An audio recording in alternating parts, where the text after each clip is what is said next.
please. This conference will now be recorded. Okay, Yes. well, let me say the date again, Hannah, just because I didn't realize that Steve needed to start or whoever. So now that we're on record, this is the Alpena City Council meeting of May 4th, 2020. Call the order, please. This is Clerk Soik speaking, calling the order. Hess, Councilwoman Hess, here. Johnson, Johnson here. Nielsen. I'm sorry. Why do I have Nielsen on here? Mitchell. Mitchell here. Wow, sorry about that. That's okay. Nowak Councilman Nowak here. and Walagora. Mayor Walagora here. Thank you. Would you please rise for the pledge? I pledge allegiance. Pledge allegiance to the flag of the United States of America and to the republic for which it stands, one nation, under God, indivisible, with liberty and justice for all. All right, thank you. Does anyone have any modifications to the agenda this evening? Okay, we will proceed then. Approval of the minutes for regular and closed session of April 20th, 2020. Any issues from council or staff on the on those minutes? No. Okay, so those are fine. Next up is this is for citizens appearing before council on agenda and non-agenda items are allowed 5 minutes each to address your concerns. This is the only time during the council meeting tonight that you're allowed to address council. So if you'd like to do so, please let us know.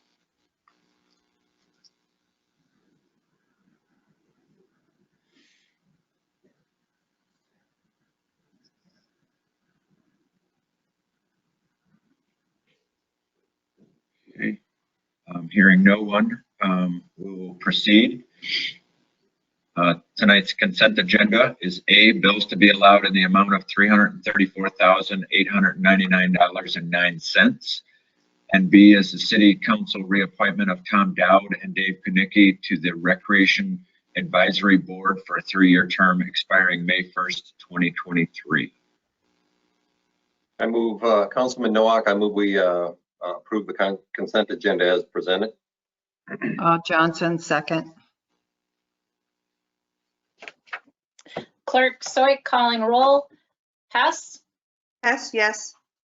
Johnson, Johnson, yes. Mitchell, Mitchell, yes. Nowak, Nowak, yes. and Walagora. Walagora, aye. Motion carried. Excuse me, sorry. All right, tonight we don't have any presentations, announcements, proclamations, hearings. So we are down to item 11, which is a report of officers. First up is the 2020-21 preliminary budget. Okay. I know it's going to be a little bit difficult, a little more difficult than it normally is, but what we'll do is we'll kick it off with Anna giving us the highlights, and then I'll, like I did at our last meeting, I'll kind of go around for each council person in the order that we normally sit at the desk, and for everyone's inputs or questions. So go ahead, Anna, I'm sorry. Okay. First off, I would just like to extend my thanks to all of the department heads. This was not an easy budget to create. And also a lot of time was spent by Jennifer. It was very interesting and difficult this year because she spent a lot of time here by herself. So we were communicating, just through email and text and whatnot. So, but we did get it done. So some of the 2020-21 budget highlights are that this is a balanced budget. While I am proud of that, it's it's at the expense of having to cut out a lot of things that we are unable to do, a lot of capital projects. So so the first draft of this budget that I was going to send to you was projecting a deficit of $261,000. And the more I thought about it and the more we were still being in quarantine, it's like, we can't pass a deficit budget. So we went back to the drawing board and we ended up cutting out more things, got it to 0, and then we still had more cuts, and any savings beyond getting to 0 was directly coming right off of what we expect to receive for revenue sharing, because at this point we really have no idea. So all of the cuts, we were able to take out the 261,000 negative, but also took about 150,000 off of revenue sharing. So that's a lot that came out. In good news though, the property values increased for tax year 2020 by 2.98%. I know you may have seen a higher percentage at the county, but this is like everything together. It's the difference between what we saw last year in 19 to this year. It's an increase of 2.9%. We also budgeted for increased expenses in the Marina Fund and in the Parks Department within the General Fund related to high water levels. At this point, you know, we don't know what our cost is going to be related to that, so we built in some cushion for that. And then we were able to do some additional capital projects in the water and sewer funds that were approved in the CIP. So all of them made it into the budget, and we added a couple extra ones. Nearly all the major street fund capital projects that were in the CIP also made it into the preliminary budget. And new this year, we have a budget for the equipment fund.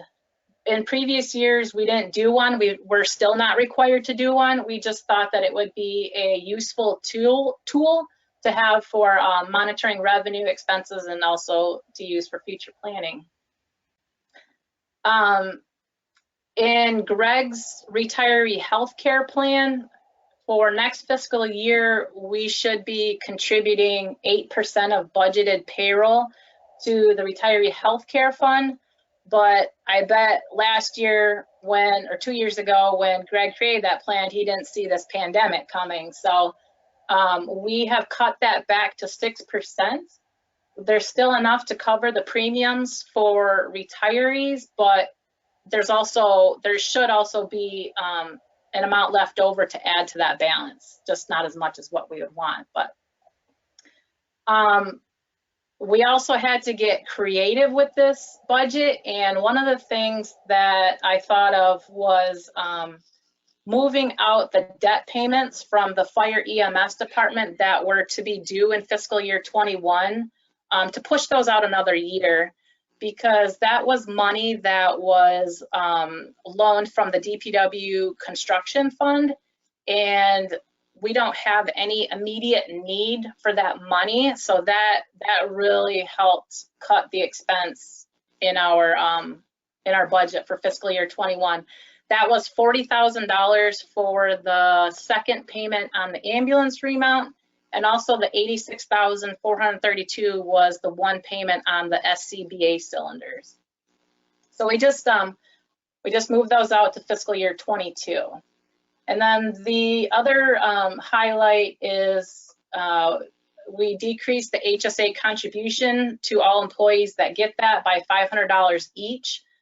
That is one of the few things in the employee contracts that we can actually cut. It's not a guaranteed benefit to the employee, so that was an area where we felt we could realize some savings. So does anybody have any questions on those highlights? Nope. Okay, next screen, please.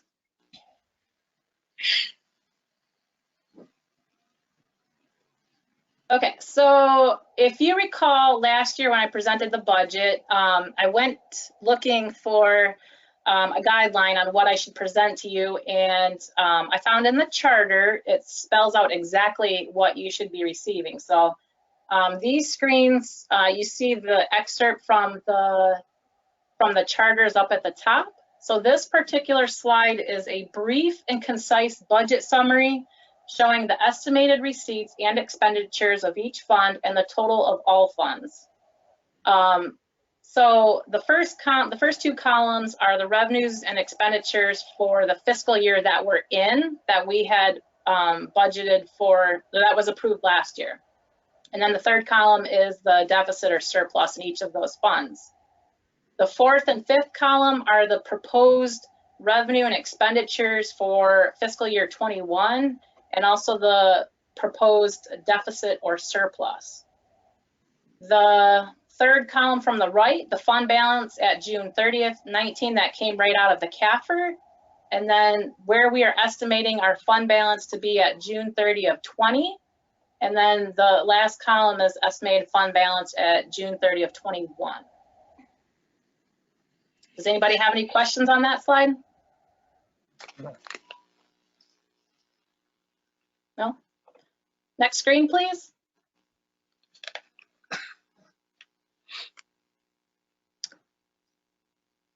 Okay, so this next section is a statement of the detailed estimates of all proposed expenditures for each fund, including a statement of all salaries paid to city officials, itemized for each department, blah, blah, blah.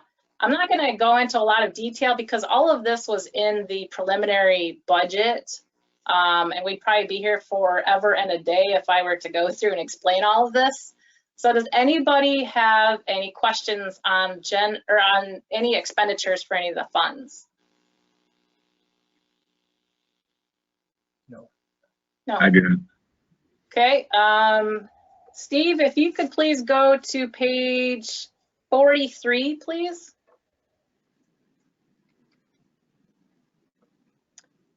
Okay, this one is the detailed statements of estimates for all anticipated income of the city from sources other than current taxes and borrowing. So this everything but taxes and borrowing is what's in this section. Again, there's a lot of detail in here and I'm not going to go through it all. Does anybody have any questions that I can answer about this section? No? Okay.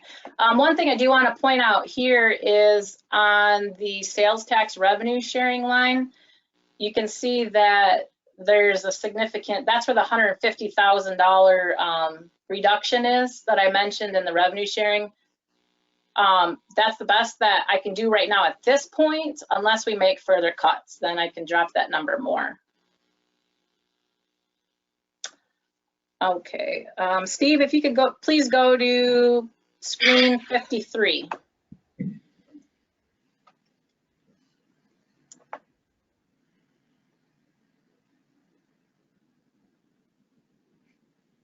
Okay, thank you.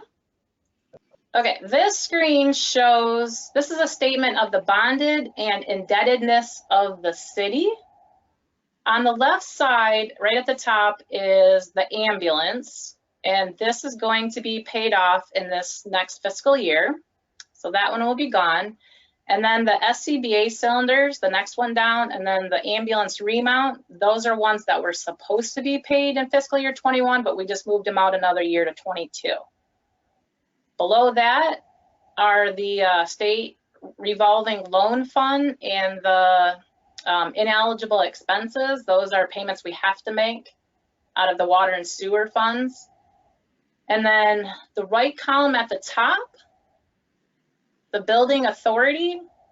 This is the bond that was taken out on the DPW building for $1.5 million.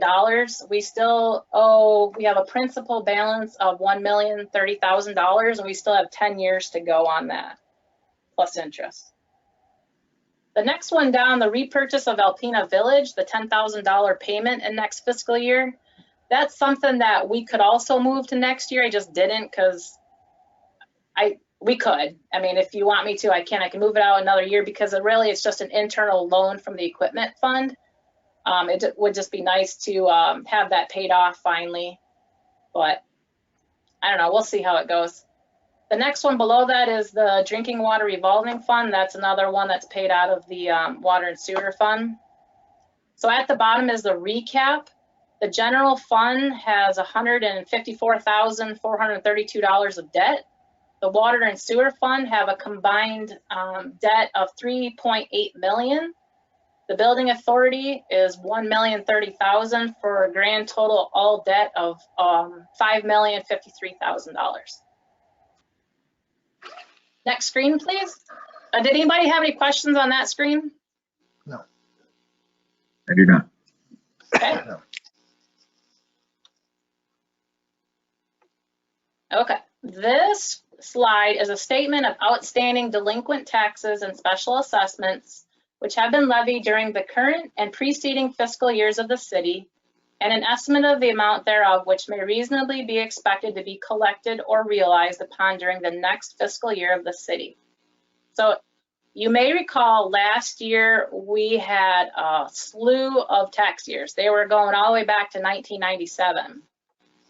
And Bill and I took these to court and had Judge Mack strike them from the rules. Anything, we have to keep the newest 5 years on the books, but anything older than that, we can get rid of. But the reason that some of these are still here is because the one parcel in 2011 is one that I thought I was gonna collect on, and now I can't. It's too old to even sue this person, so I'm asking that to be stricken. 2012, there's one parcel in there. Someone is making payments on that. 2013, there's 2 parcels, and those are both making payments. 2014, one is making payments. The other 3 will need to be stricken because they're businesses that are foreclosed or went bankrupt. 2015 through 2019, those are going to have to stay on the books for now. So for 2019, there's 50 parcels that we did not collect on. That number is actually 46 as of today. We paid a few of them through petty cash, some that were under $5. It's not even worth our time to collect on those, so we just paid those. So the next column over, uncollected all entities. So that's all the entities, the school, the college, everyone that the county that has taxes that they collect. That's what is owed for those 79 parcels. To be stricken of that 526,722 is 504,793. And in here I put the biorefinery. I just assumed that's what was going to happen to those. I don't know if if we go to court, I think those could be those taken off, or else they just wait until they're 5 years old and we take them off. The next column is delinquent taxes expected to be collected in fiscal year 21 for all entities. So these are the ones that I expect to collect in next fiscal year for $16,591. Of that amount, $4,512 is our share. That's the city operating of that amount, excuse me. The next column is special assessment, which is $3,900. And I believe that is all for recycling. So that's all going to go to the county. We're not going to get any of that. And the last column is amounts that I expect to collect after fiscal year 21. So these are ones where people are making payments and I don't expect them to be paid off in the next fiscal year. So that's $5,453. Any questions on that slide?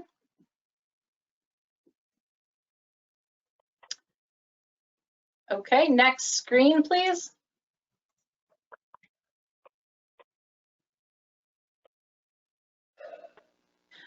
So this screen is an estimate of the amount of money proposed to be raised by taxation and the amount to be raised from bond issues. So over on the left side, we have the general fund, and we expect to get almost $4 million in tax revenue in next fiscal year. We have $6 million that's going to come from other sources. So that total is $10,023,299, and that's what we expect our expenditures to be. I'm not sure whose phone that is. There's background noise. Yeah, I don't know either. Something is thumping. It's not. Anyway. Go ahead. Okay, so for the general fund, like I said before, we are not going to, we're not expecting a reduction from or in addition to fund balance. It's going to be zero. Brownfield capital projects, same thing. I'm expecting neither reduction from or in addition to. Over on the right side, the authority for brownfield redevelopment, we're expecting to add $3,035 to fund balance. The DDA authority number 2, this is the tax increment financing revenue. And this is also where a large project is going to be done, and that's, I believe that's the retail incubator. That is why there's such a large amount coming from fund balance, $158,691. And then the last fund is the DDA number 5, and this is where the revenues from the millage go to. And we expect that fund to, a reduction from fund balance of $1,915. Any questions on that slide? I don't have a question, but we need to pause just for a minute because from my computer, it looks like we lost Councilman Nowak. Oh. And so let's kind of give him a minute to log back in. Okay. Do I need to back up and restate anything? I don't know how long he's been gone. No, I saw that it popped up on my screen that Mike had left the meeting just like in the last, right before you started the DDA. Okay. Chart. So I don't think it's necessary to back up. Okay. But let's give him a minute to see what happened.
I'm just going to put it in the minutes that he left the meeting, we'll say at 6:22.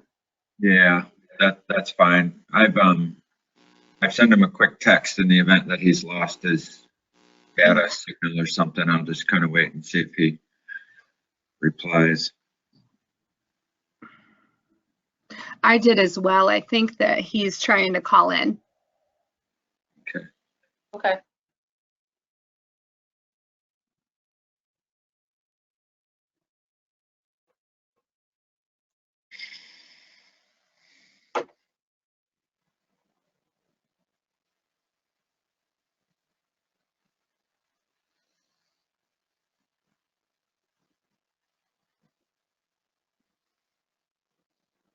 He says that he's on, he can hear, but he's muted right now, Steve.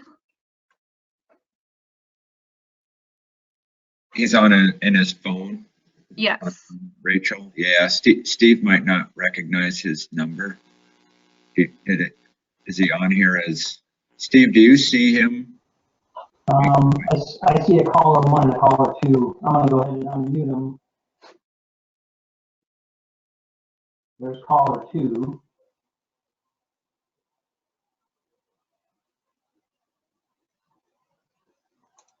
There's caller 1. Yeah, just, you know what, he might be caller 1 or caller 2. And it sounded like caller 2, it looked like popped up on my computer just right around that same time.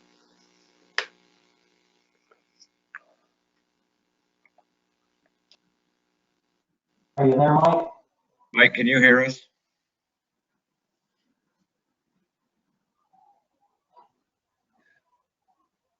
This is Noak. Okay, all right, so Mike is caller number 2. I just lost the entire internet, so I'm doing a reboot on that. So, but I have been listening, and I did dial in immediately, so I did catch a good majority of what Anna was saying. Oh, okay, it just took us that long to unmute you. Yeah. Okay. Yep. I've been working on it the whole time. No worry. I am so sorry. It's the internet issue. I don't know what's going on, but I can hear everything. That's okay. All right, go ahead, Anna, if you want to proceed, please. Okay, one last screen. Steve, if you could go to the next screen, please.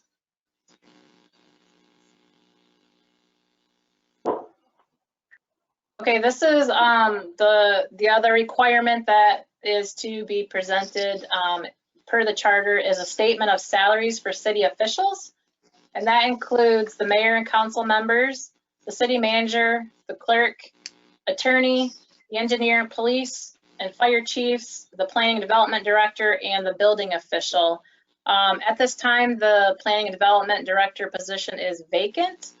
So, I mean, but we do have it in the budget. I did plan, I just didn't put a number in here because I don't want to lock into a number. So that actually is all I have. Does anybody have any questions on anything? This is Councilman Nowak, Anna. Just a couple of questions, if you can hear me okay. I can, yes. Okay, I had asked earlier about some of the other, I won't call them donations, but other entities that we kind of work with just to see where those were laid out, such as Target, here in Humane Society, and so on. Anna, can you bring us up to date on those? Yes, I can. So the Humane Society, we did put it in at 20,000. That is in, oh, I can't remember what department it's in now. But it does have its own line in the budget. It is in there. What else was there? Target has its own line in the budget, and we put $40,000. It's the same it's been for a long time. We put in $5,000 to the Thunder Bay Arts Council, and then also I believe it's $2,750 to the Wildlife Sanctuary. I didn't put in the contribution that the city makes towards the River Center. I don't even think we've done that for a couple of years. So we just took that out, but we did put in the $2,750, which was their expenses that they had requested funding for.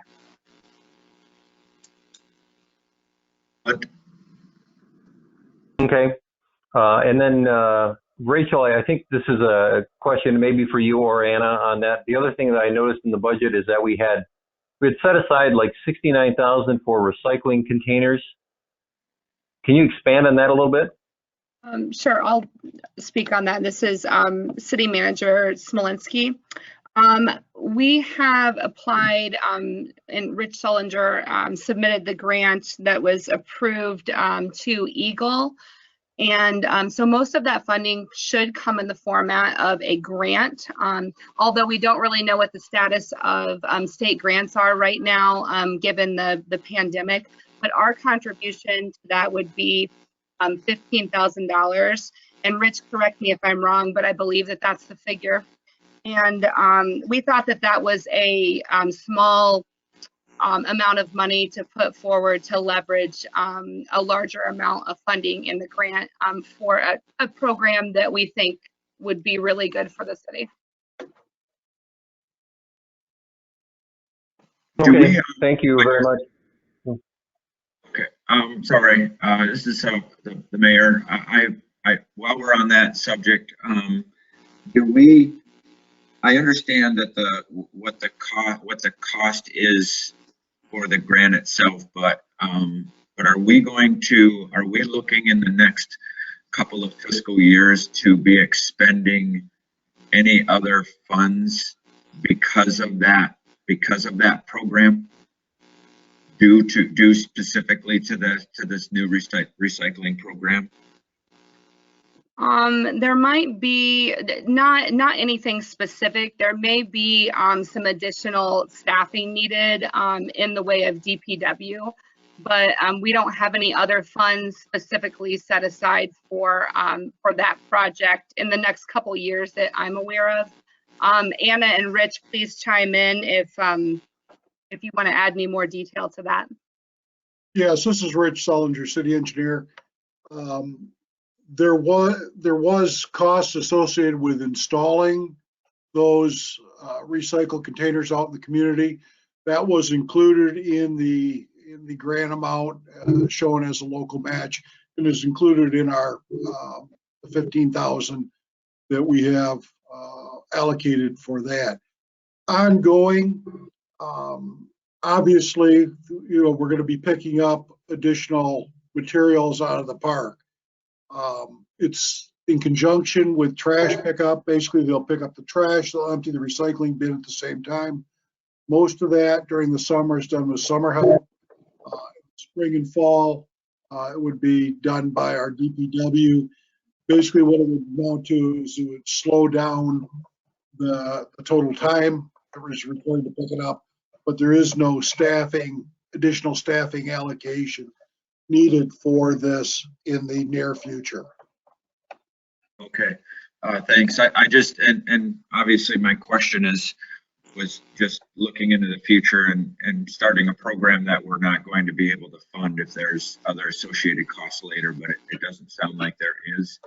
My other question to Anna, when you are going down the budgeted amounts for here in Humane Society, Target, and so on, you didn't mention Hunt. Are we supporting Hunt? Yes, I'm sorry, I missed that one. I believe it's $8,000 that we put in for that. That's correct. One other thing that I do want to point out is that we do have revenue and expense in for the fireworks, and pending the outcome of the item later on the agenda, we'll see what happens there, and then I can make adjustments to the budget for that. Okay. I guess we'll just go around just in the event that we missed anyone that might have had a question, and if I can remember how we used to sit. I'm going to start with Danny Mitchell. Do you have any questions about the preliminary budget draft? No, I think that they did a very good job considering the situation here that we're under, but I was able to comprehend pretty much everything that was there. So thank you. Good. Thank you. Yeah. Sorry, Councilperson Hess. Yeah, no specific questions. I just want to say thanks to Anna and the department heads for all the work they put into this, but I don't have any questions about it at this time. All right. Thank you. Thank you. Appreciate that. Councilperson Nowak, anything further?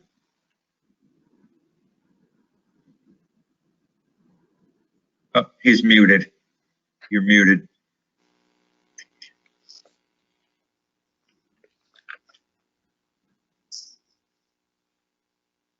Hey, How is that better? maybe that's better, yeah. Okay. There you go. I am back on the Zoom meeting, so I don't know if you can't have, why you don't have audio. Steve probably has you muted maybe from before. So anyway, no, just a thank you. Thank you. Appreciate that. All right. Thank you. And Mayor Pro Tem Johnson. Yes, I just wanted to thank everybody, but I have a follow-up question about the recycling. And I know that you're putting in a grant for that. This is a conversation I've had with the city for many years, and how to sustain the program and where the money comes from. I mean, if you want to grow the program, we can't take it out of the funds that go to recycling. Without recycling, you can't have a local program. And I'm not sure at this time, and this is just me, and I'm a recycler, I'm on the board. I'm not sure of starting a new program without actually sitting down and looking at costs and what it's going to cost us going forward, and employees, and picking up those bins. And I know that will depend on the summer help in the summertime, but they're not here much after the end of August. I'm kind of concerned about the costs of what that will add to our budget as we move forward. And we've been presented with nothing on that. So it concerns me. It concerns me starting a new program in this particular time when we're cutting, like the HSA to $500 for employees, and we're not putting in what we were going to put in, the 6% to the retirement health care instead of the 8%, because what happens is then next year, if I'm correct, and everything that we're deferring, we have to make it up next year. So if we're not putting in the 8% this year, then next year we have a bigger, and that will happen on most line items where we've cut back. Next year, the contributions will have to be larger to make up for what we're holding back this year. That's my concern with the recycling, starting that program in the city at this particular time. But I'm one voice. Councilman Mitchell here, second. You were sitting there talking about a recycling program or receptacles. Is that something different than what we're currently doing? With the bins out there and such? It kind of piggybacks on that program, but it just collects things from the city. And just so that you know, we had a meeting this morning. One of the things that we discussed in the city is where the bins are, and they're probably going to stay at Habitat, but where the bins are currently in the city, the neighborhood doesn't like them there anymore. So when you look at bins and where they go, where will they go? Where will those bins go? Have we thought about that? Have we had conversations about that? I'm just not sure that recycling should be popped into this year's schedule without a little bit more thought about what happens going forward. And if we don't get the grant, from the state, what happens? Do we still move forward with it, or do we push it out? The intent was to expand upon, what we're recycling at city buildings, and, putting some containers down. And I'm sorry, this is Manager Smolinski, and putting some containers downtown.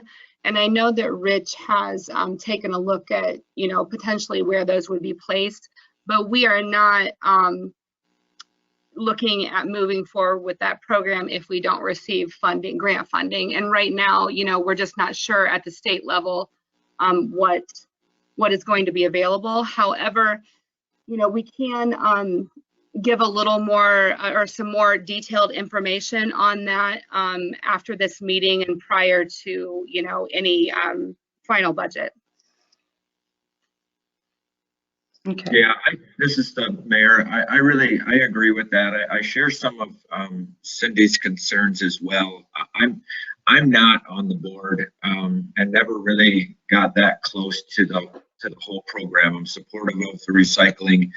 I've had a lot of concerns about what's going to go in the bins, especially the ones that are located in parks and downtowns and things. And I'm not necessarily saying that, people are going to use them as a dumping site, but Stan already has trouble with a lot of waste and debris in the main containers. And I'm just, you know, if we take these containers that we put downtown and then we dump them into a larger containers that are supposedly going to be at DPW, and then those are going to be shipped to the recycling, is he going to be overwhelmed even further with his staff and sorting and cycling? And I don't know, you may or may not know the answer already, and I really don't want to delve too deeply in it, but I do have a lot of concerns about whether the recycling board and their staff out there have a really complete idea, and they're on board with what we're about to start doing. I think Rich mentioned it, that he has, so I'm not implying that he hasn't talked to Stan at all, because I think in the first presentation he talked about having the larger bins at the DPW and then taking them out there. And but I do have probably one of my bigger issues, even beyond that, is whether it's going to incur bigger costs in the next couple of years, and or we start cutting back. I mean, in the event we have to start cutting back on time and what employees are doing, and the next thing you know, we've got a lot of bins that we now have to take down or store somewhere until we can, you know, start the program again. So I'm really not sure. I guess from my perspective, I would just as soon continue until we know whether we've got, whether we get the grant or not. And then at the time where it's been announced that we've got, you know, that we've got the grant, perhaps a lot of these questions and concerns can be answered. And then we can say, we can tell the state whether we actually want to go forward with it or not at that point. I'm assuming that it's one of those grants where, you know, you can say, you know, hey, thanks for awarding it, but we don't really want it at this point, or. Yeah, you always have that option. Okay, so but maybe if we do that, if we can kind of just, I guess, just take some of Cindy and my concerns and just make sure that they've all kind of been answered before we sign off on the grant, and at the same time we'll wait and see if we get it. Does that sound reasonable, Rich? And I only said Rich because he's the one that's been kind of running the show. Sorry. Yeah, that's not a problem. You know, once we hear from Eagle on whether we have received it or not, we can make the decision at that point in time. It will give us a chance to gather some more information and make a little more informed decision at that point in time. Okay. So just for clarification, we're leaving it in the budget then as it is? I think that's fine. Okay. Yeah, right now I think that's fine. As far as the budget that you've explained to us, one of the questions I had was with revenue sharing. Right now, you put some numbers for revenue sharing in there, and those. How would you describe that amount as far as your comfort zone and that's what it's going to be? How would you describe that, Anna? Like a shot in the dark to see, or is it something relatively official? No, I haven't seen anything official right now. It's really hard for the Treasury to gauge that because it's all based on sales in the state of Michigan. And, you know, obviously right now people aren't spending as much, so we're not going to get as much. But as I mentioned in the last meeting, I listened in on a webinar, and they had said that our June payment would be, it could be like 50 to 60% less than what it would normally be. And we actually just got our April payment last week, and I think it was about 150,000. So if we took 50 to 60% of that off, that's just one payment. We get 6 payments a year. Right. Okay. So normally we get about 1.3 million. I'll go back to my presentation.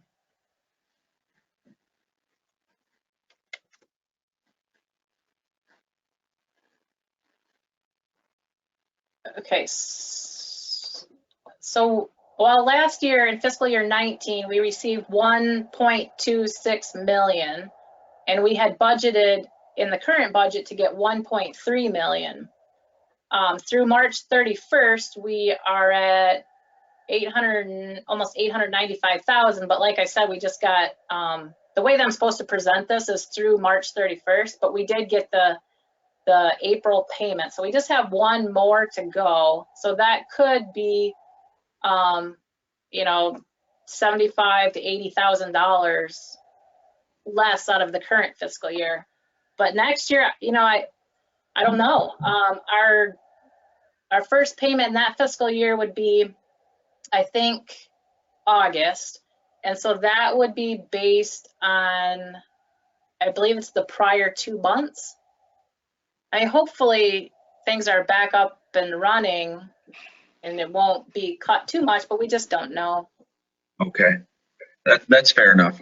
I just, yeah, and I remember you explaining that to us before, so thank you for explaining that at least to me again. I do have a question that was texted to me. Do you want me to address this publicly? It's about wage increases. Not if it's a public comment question. Okay. Why don't you take that? Because we wouldn't, or this isn't a public hearing, so we wouldn't ordinarily take questions. Okay. So why don't you handle that just professionally tomorrow or whenever you'd like to. Okay. Because people, anybody, quite honestly, anybody that's on the meeting or listening to the meeting, or watches it later and has questions about the budget, the clerk's office and the city manager always take questions of any kind. If you'd like something explained, please reach out to them during the week. Our draft budget is out on the website if anybody wants to look at it. Okay. And it is, and I appreciate the ease of understanding it that you've done. You and Jennifer and everybody else have done a really good job to put it into a format that's significantly easier to understand than quite some time ago. So it's really pretty good as far as that goes. I appreciate that. Are we looking to approve this budget at our next meeting on in May or June 1st? Yep. No, so it would be at the May 18th meeting. We do a public hearing for the budget to accept public comment. And then once that's over, then you approve the budget. But I mean, it just has to be approved before it becomes effective on July 1st. So if there's changes and we can't get them in before May 18th, then we just push it out to June. Okay. All right. Then we will expect that. And of course, if anybody's got any questions that they come up with later, just take it up with the right staff and we'll move on. So Okay. If nobody else has any questions, let's receive and file the preliminary budget. I think that would be appropriate. Sounds good.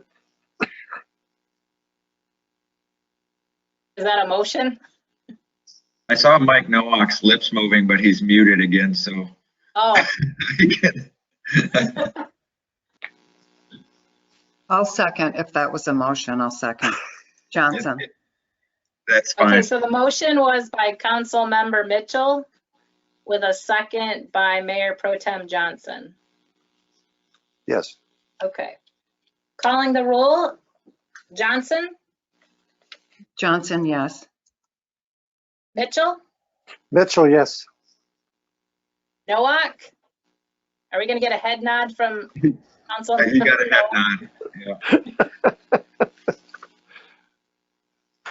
Walagora Walagora, aye. and Hess. Hess, yes. Motion carried. All right, thank you, Anna. Steve Schultz, is there a possibility that you have Mike Nowak muted? He's back on his computer now and not on the phone. Yeah, I've had him unmuted. I think his microphone may be turned off, but he is green, he's good to go, so something is off. Okay. All right. Sorry, I have to find this one here. Okay, so that was report office as preliminary budget. Next up is report of officers B, change of pension beneficiary. I believe that's you, Bill. Oh, you're muted as well, Bill Piper.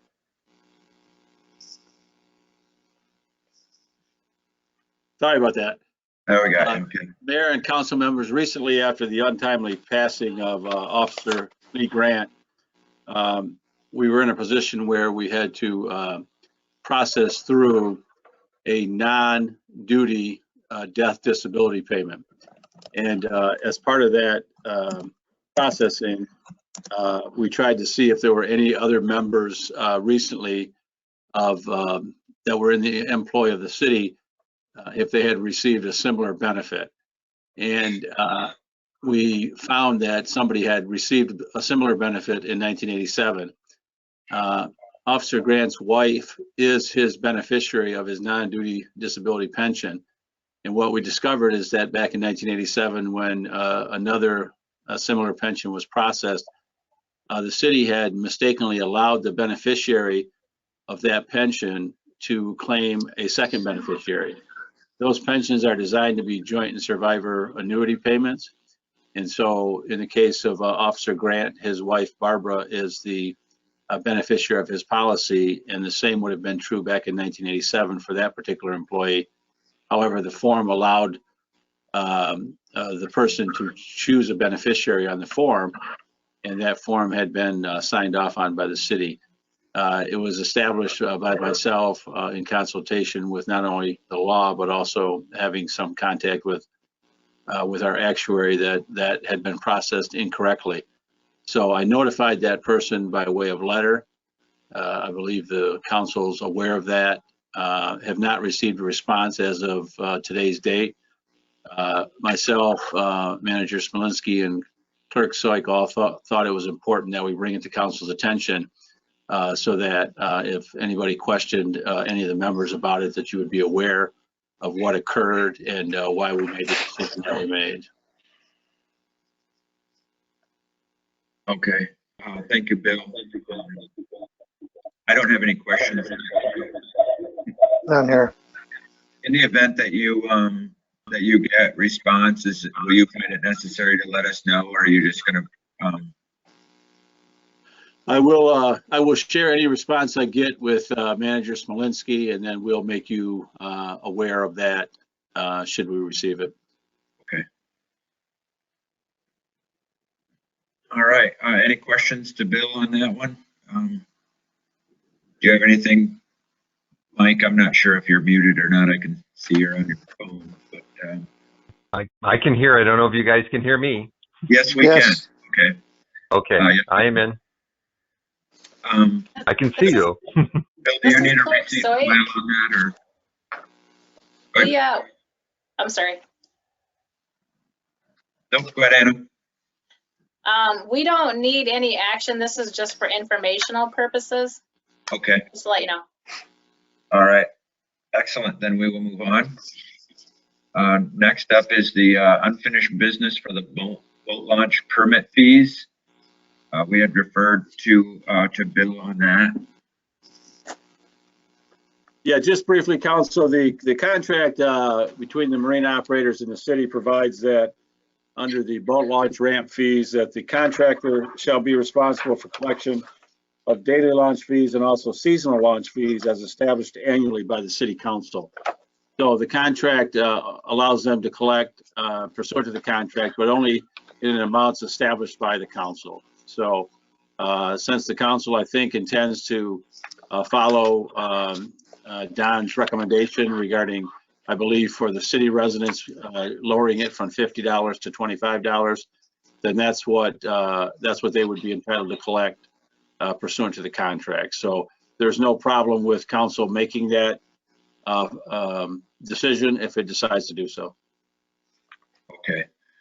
Thanks, Bill. And unless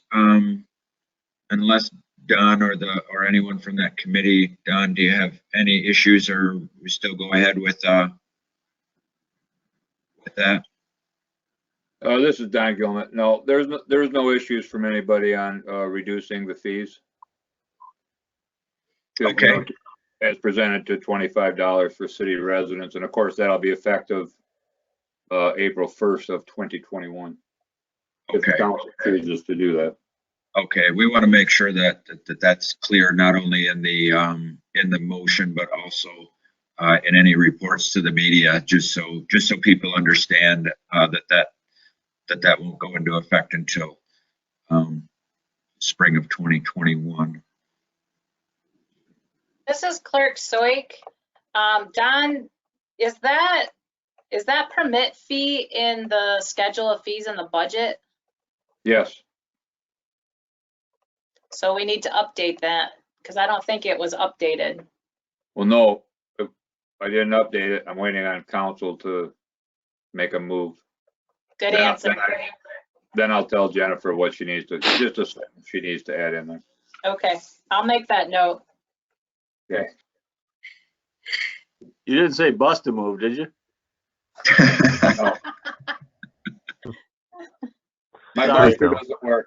I'm gonna turn my microphone off. All right, if someone would like to make that motion, I think we can proceed. I'll move that we make the boat launch fee $25 beginning April 1st of 2021 for city residents.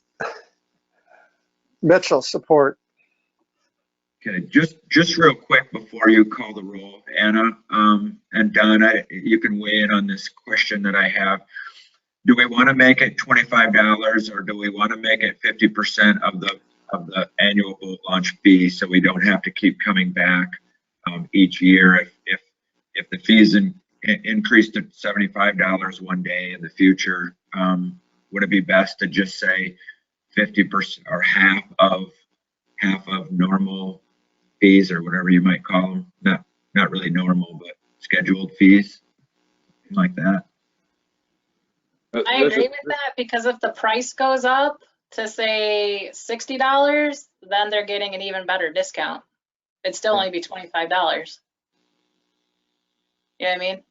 Yeah, so Cindy, if you don't mind, just changing.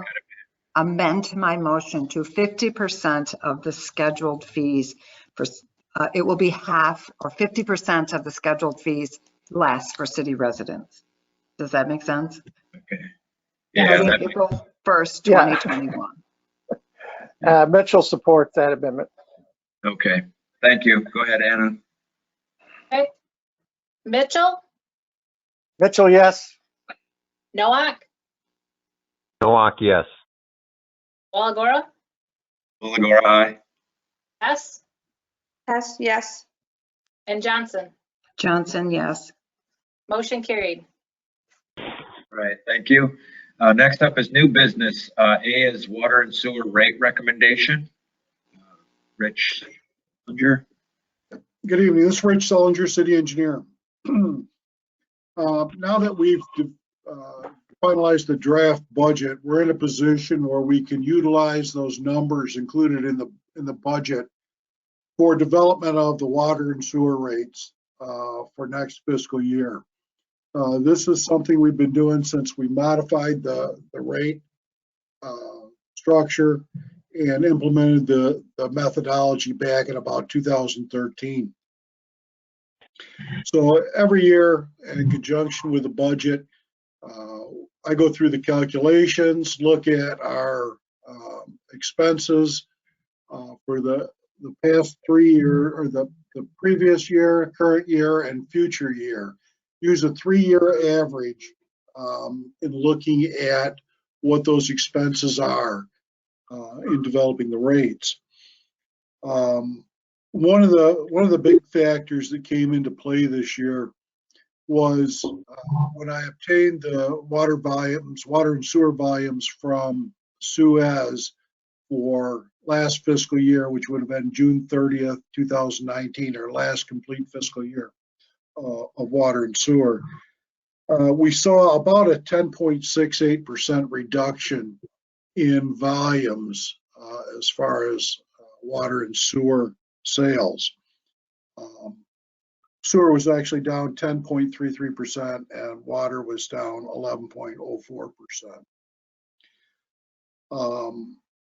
Then we used that those volumes in the calculation to determine our unit prices for 1,000-gallon units of water and sewer.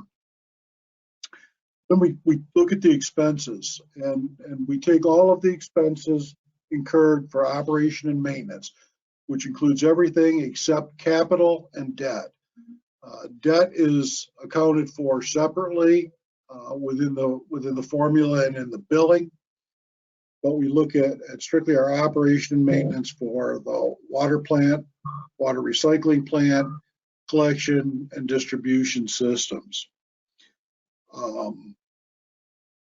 As an example, last year for our sewer utility, our operation and maintenance expenses was $1,785,723.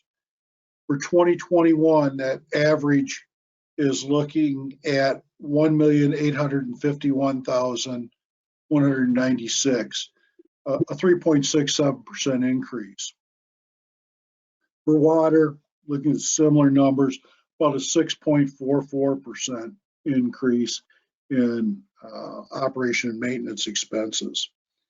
And those, you know, it's not like from last year to this year, we're looking at those percentage increases.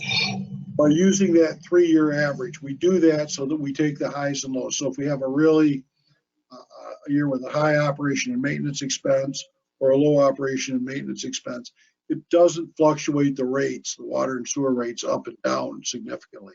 It does impact them, but we take some of those peaks and valleys off by looking at that 3-year average.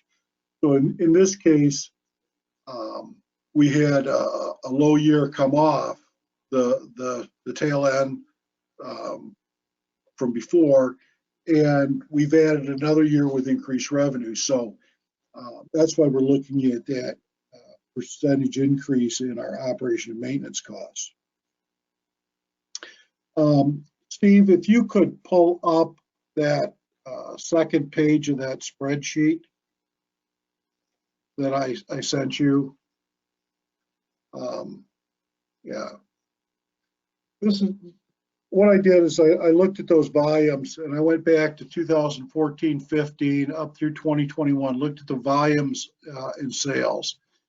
And those are plotted. Blue is in water, orange is sewer. But if you look at the trend line, our volume trend line is going down. We're gradually having less water and sewer sales. You know, is this, you know, this could be from a number of factors. One, population decreasing. Two, people are utilizing the more efficiency water fixtures. As those water fixtures get replaced, water and sewer sales would obviously go down associated with that. And then, Steve, if you could go to the next page. This one isn't quite as obvious, but this is our O&M expenses. There is a trend line there. It doesn't show up very well, but it is a slight increase going up as far as our operation and maintenance, which is to be anticipated.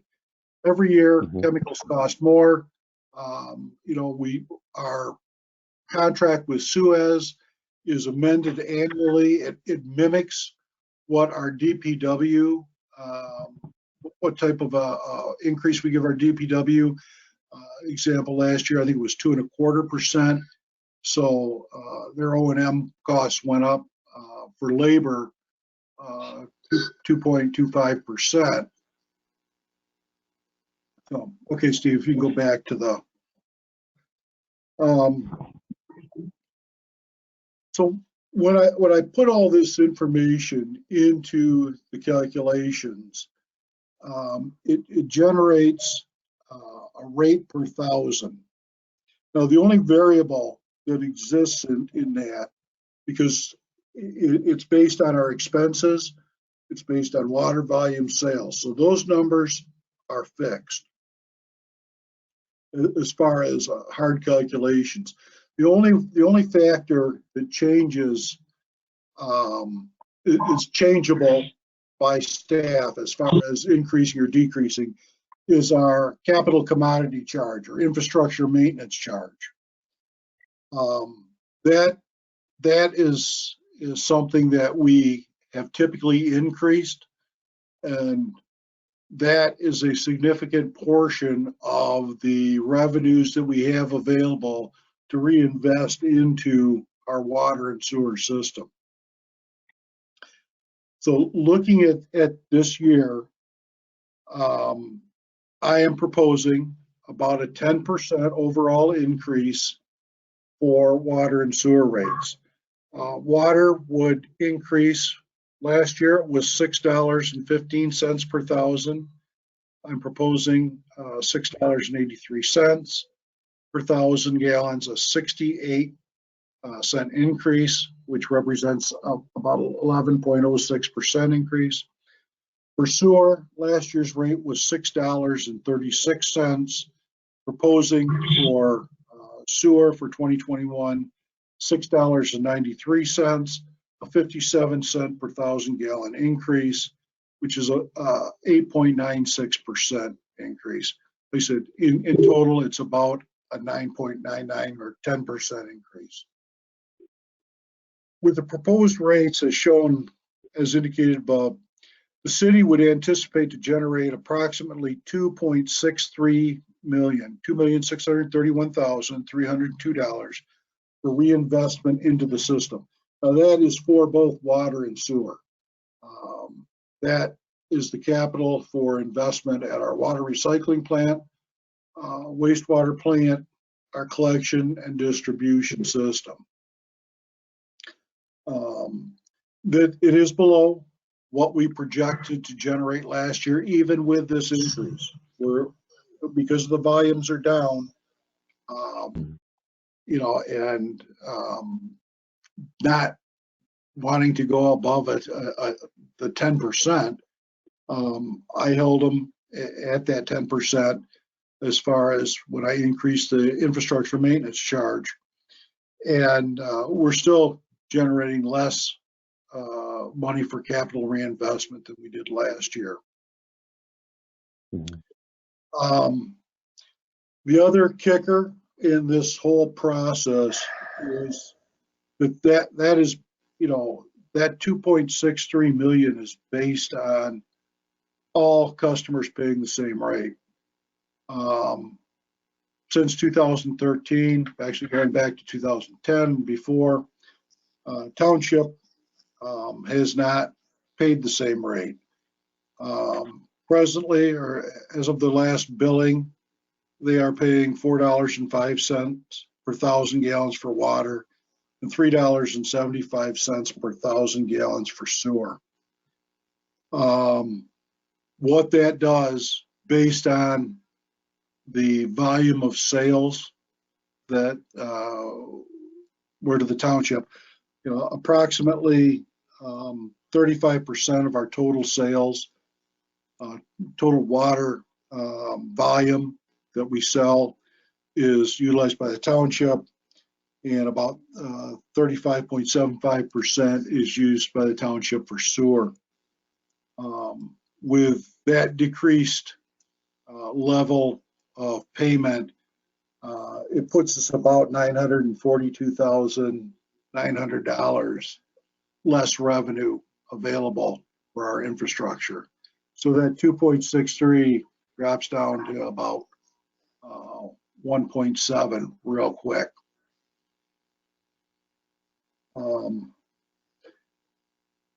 If the rates as presented are approved, I've included a chart which would be incorporated into the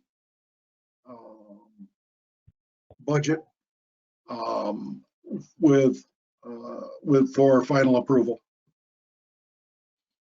And I would be happy to answer any questions. I know this is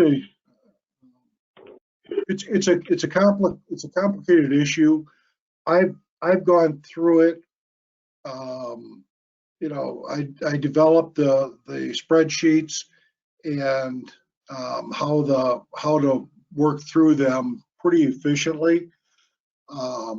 So it kind of comes as second nature, and I don't want to sound like it's simple because it's not, but it is a pretty straightforward process that I have been using.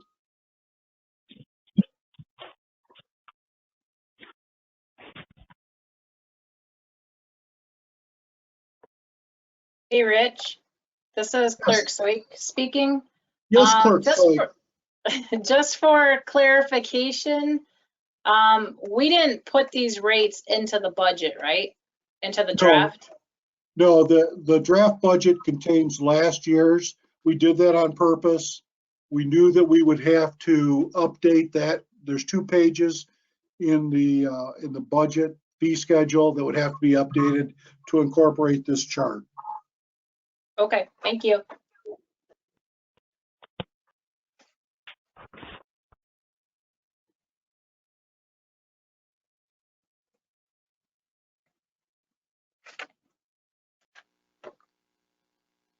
Matt, you are muted.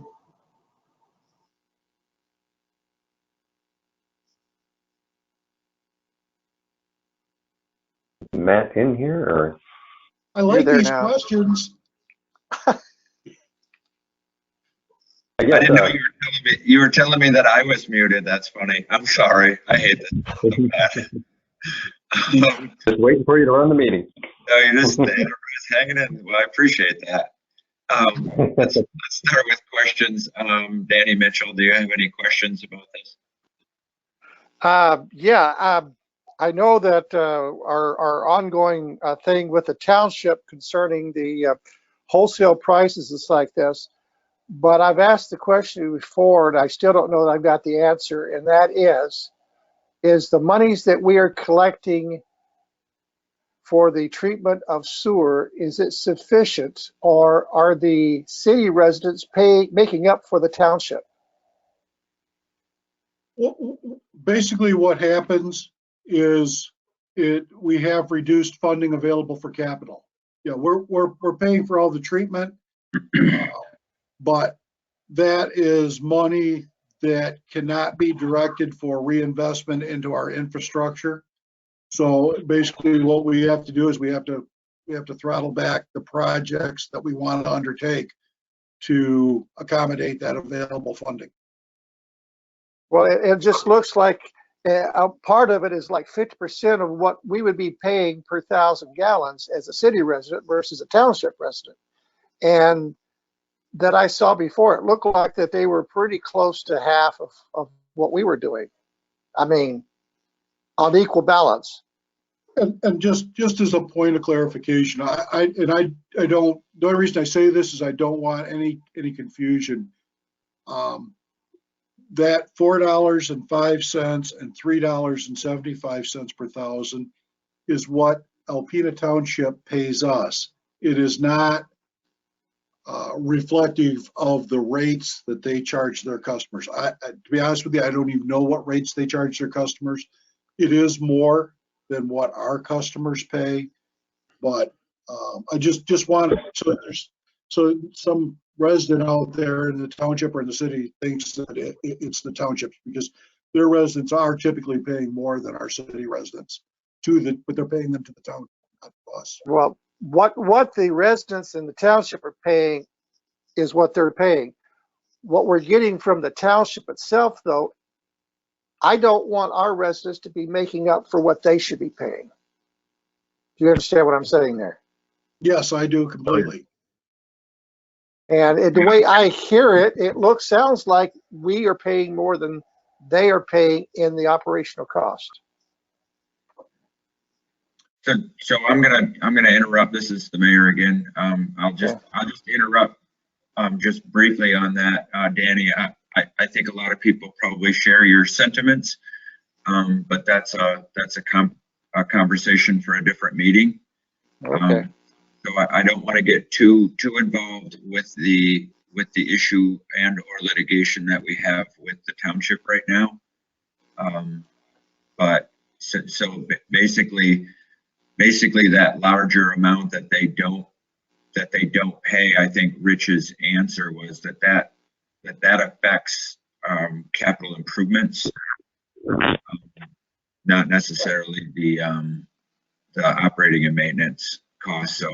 So I hesitate to say that a city resident is paying for a township resident's water and sewer when it has probably more to do with capital improvements to the system itself, at least at this point. So well, maybe in that case it could be presented as such, as so much is for the treatment, and so that shows it as being fairly equal to what the township would be paying. Okay, and then the other part would be for capital improvement. It's like this. You understand what I'm saying? Because otherwise people are going to see it the way I see it right now. Yeah, Rich, you have that breakdown available. That would be digging a little bit deeper into your methodology, but that's available. Yeah, that's all on the front. You know, I incorporate all of that into the first page of the rate calculations. You know, the volumes, O&M costs, et cetera, are all back up to that. But everything is incorporated into one sheet that I can certainly email out to all of the council members if they desire. I can send it to Rachel, and Rachel can forward it on. Okay. All right. Thank you. Amber Hess, any questions or comments? I think I just want to add, you know, price increases are never what we want, but we need to be able to sustain and take care of our facility. So I don't have any questions right now, just that comment. Okay. Mike Nowak.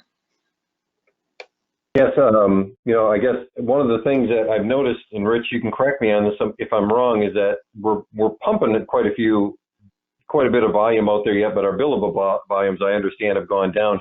Has that increased our leak factor, which is, you know, the difference between the two? Has that increased over the last couple of years as well? Mike, I know Mike Lewinsky's online here as well.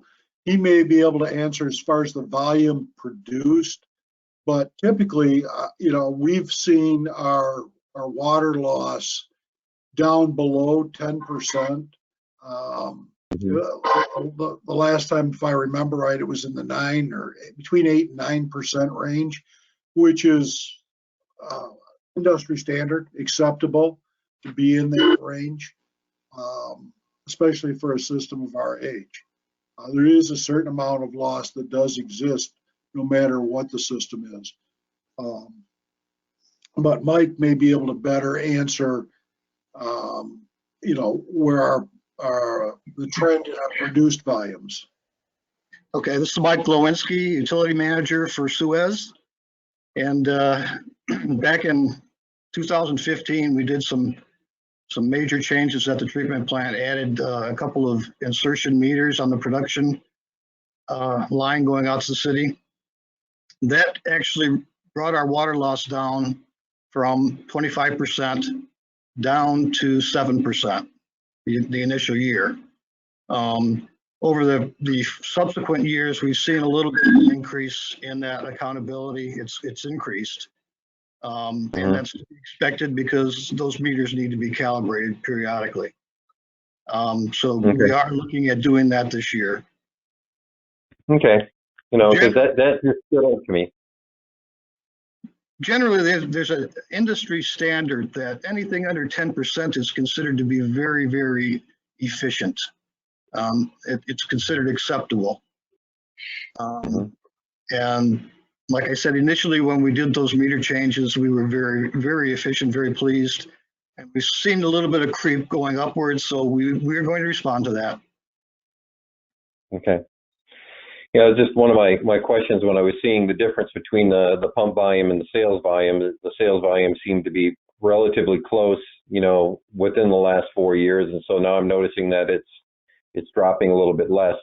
The other thing too, just for council, you know, one of the concerns that I have is, you know, we're at 5% increase just in operating expenses. On average, manufacturing is less than 3%.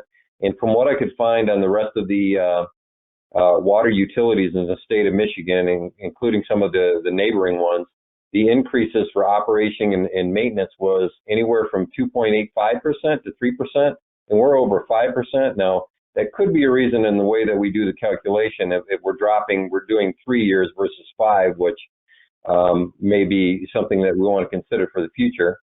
But it's just, you know, I think that, you know, it seems like it's a little bit on the high side going into this year. You know, with the entire increase of 10%, for me at least, seems like that's definitely on the high side going into the residents, you know, and what the situation that we're currently in. I know when we originally put this out, and we've got our study back, you know, from Gosling and Zubik, that was saying what they thought we would need per year. At that time, you know, our goal was to try to at least get it to half and then eventually get it closer to 75%. That never was council's goal, at least from my understanding, to get 100% of capital funding for all the projects. We knew that there was going to be some things that we were just going to have to live within our budget. So with that being said, a couple of things, you know, on the operation side, it's like, I understand labor's gone up, I understand our chemicals have gone up, and I think for the most part, we've tried to hold that down by doing an average over those years, but it just seems like we're a little bit high and a little bit out of line compared to what I'm seeing from other utilities. So I guess that has me concerned. And I think as far as, you know, an initial investment in more capital dollars this year, I think that's, you know, a little bit hard when you look at all the other utilities that our citizens are dealing with right now. I'm not seeing anything that's close to half of increases for utilities that I've seen, you know, that we're putting up there. So that's just where I'm at. If I might comment, Mike Lewinsky, utility manager, you have to look at, when you're comparing other utilities, you have to look at the type of treatment that you're providing. And Alpena is providing advanced treatment, especially on the water treatment side. We're one of the few plants that has carbon filtration, which is actually very beneficial with things that are going on with PFAS now. That cost is significant. It's very significant. If you compare utilities that are using groundwater to a surface water plant, they don't have the same kind of chemical costs. In addition, the water recycling plant has odor control, which is very, very expensive. Chemicals, power. There are very few water recycling plants in Michigan that have odor control. So it's hard, if you're going to make a comparison of what costs are to other utilities, you have to look at what the type of treatment that is being provided by the utility. Yeah, I don't want to compare an apple to an orange, Mike, so I appreciate the pointing that out as well. Do we have any information on similar plants that maybe offer those systems and what their utility costs have gone up this year? Something to compare to for council? The only one that I know that is using carbon on infiltration is Ann Arbor. I can do some looking at that. I am not aware of any other water recycling plant in Michigan that uses odor control. Odor control is a very, very expensive process. We're over $100,000 per year with chemical and power costs in that system. And that was, when the system was put in, that was a decision that council made because we were so close to the boat harbor and they wanted to present a good atmosphere for downtown. And it's been very effective. But I can do some digging. I can come up with other communities that offer similar treatment. Yeah, I would appreciate that. Just something for us to compare, so we have something to look at. Because when our citizens look, they're going to look at all their utility costs. They're going to look at other utilities within there without having that. And again, they'll do like what I did without the information. You're going to be comparing an apple to an orange. So it's just like, I want reasonable comparisons when we look at that too. And it kind of stands out. And as Rich said in his earlier presentation, when you're doing a 3-year run, you can, balance those costs out a little bit, but you may have a year like this where it's going to jump. But even with that, if we do say, okay, here's where we're at, 5% is our operation cost, we could look at, instead of going up the entire 10, we could look at, what our operating cost was for this year and raise it that amount as well. So, but yeah, I appreciate you digging in a little bit more, Mike. I will do some Googling. I did. All right, thank you. Cindy Johnson, next. I agree with most everyone who has commented that the increase is substantial. I do understand what Mike Glowinski was talking about with the charcoal and the odor control, but those are things that we have been doing all along with the increases that we've had in the past and maintaining that. So the 10% just kind of shocks me. So if we can do something about that, that'd be great. I'm looking at like about 5% tops. That's what I see. Okay. Yeah, and this is so now this is the mayor. I was really pretty. I'm gonna have to. I guess I'll just use the word shocked or that we were considering such an increase, especially since over the last several years it's hovered more around 5.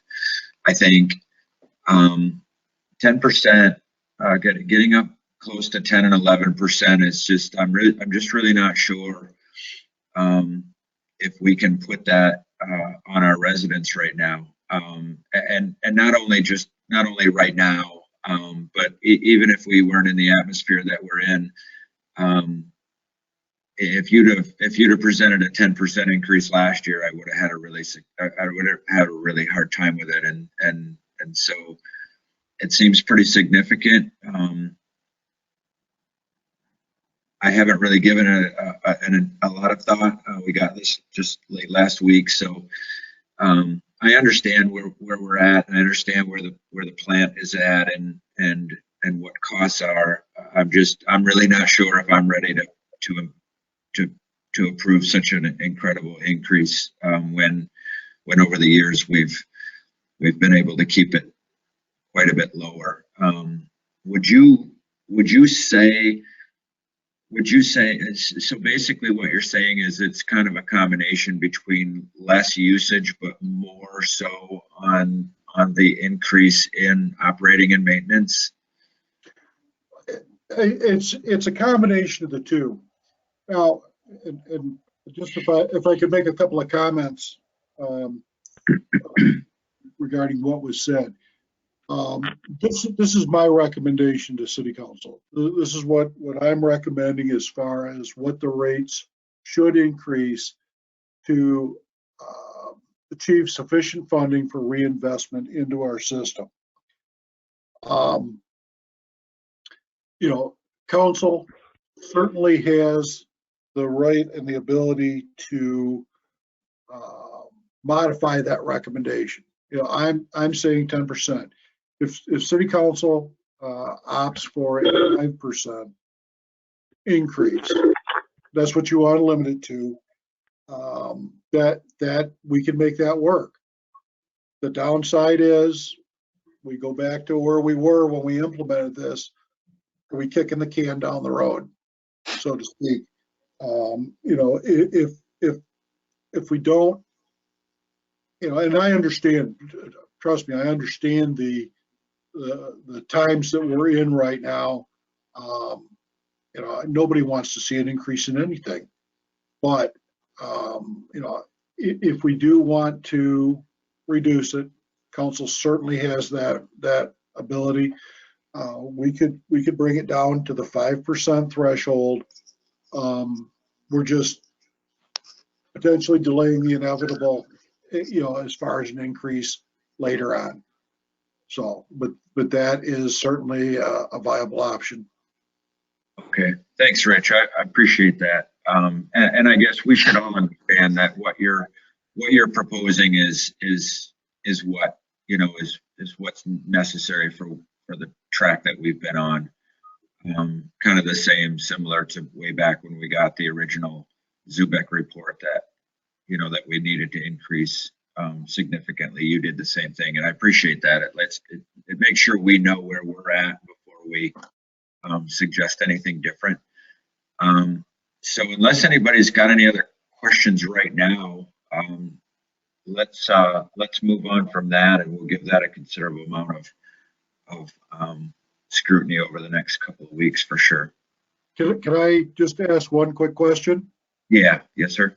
Would I can modify the rates back to a 5%, and I can provide that information to Rachel, and she can distribute it out to City Council if you would like to see what that would be.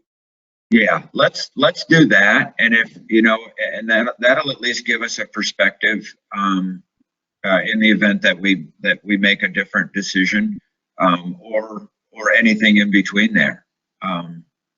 So that, I think that would be really good, Rich. All right, will do. All right, thanks. All right, thank you, Rich. Anna, do you want to receipt and file that report, or is it not? I don't know if that's necessary. It's a recommendation.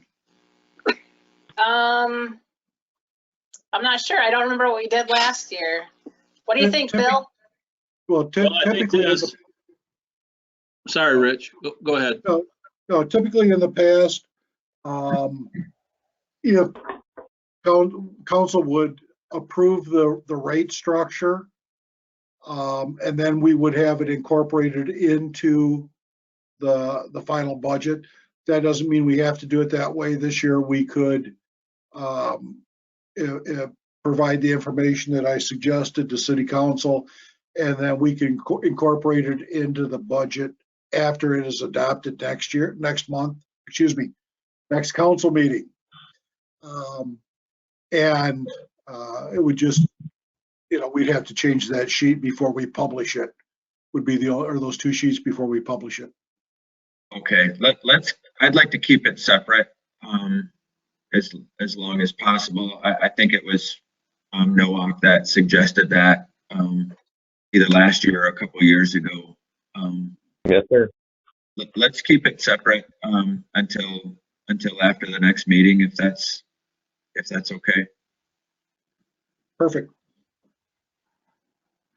And then Piper, if you just want to tell me whether I need to receipt and file, or if this was just something that we can move on.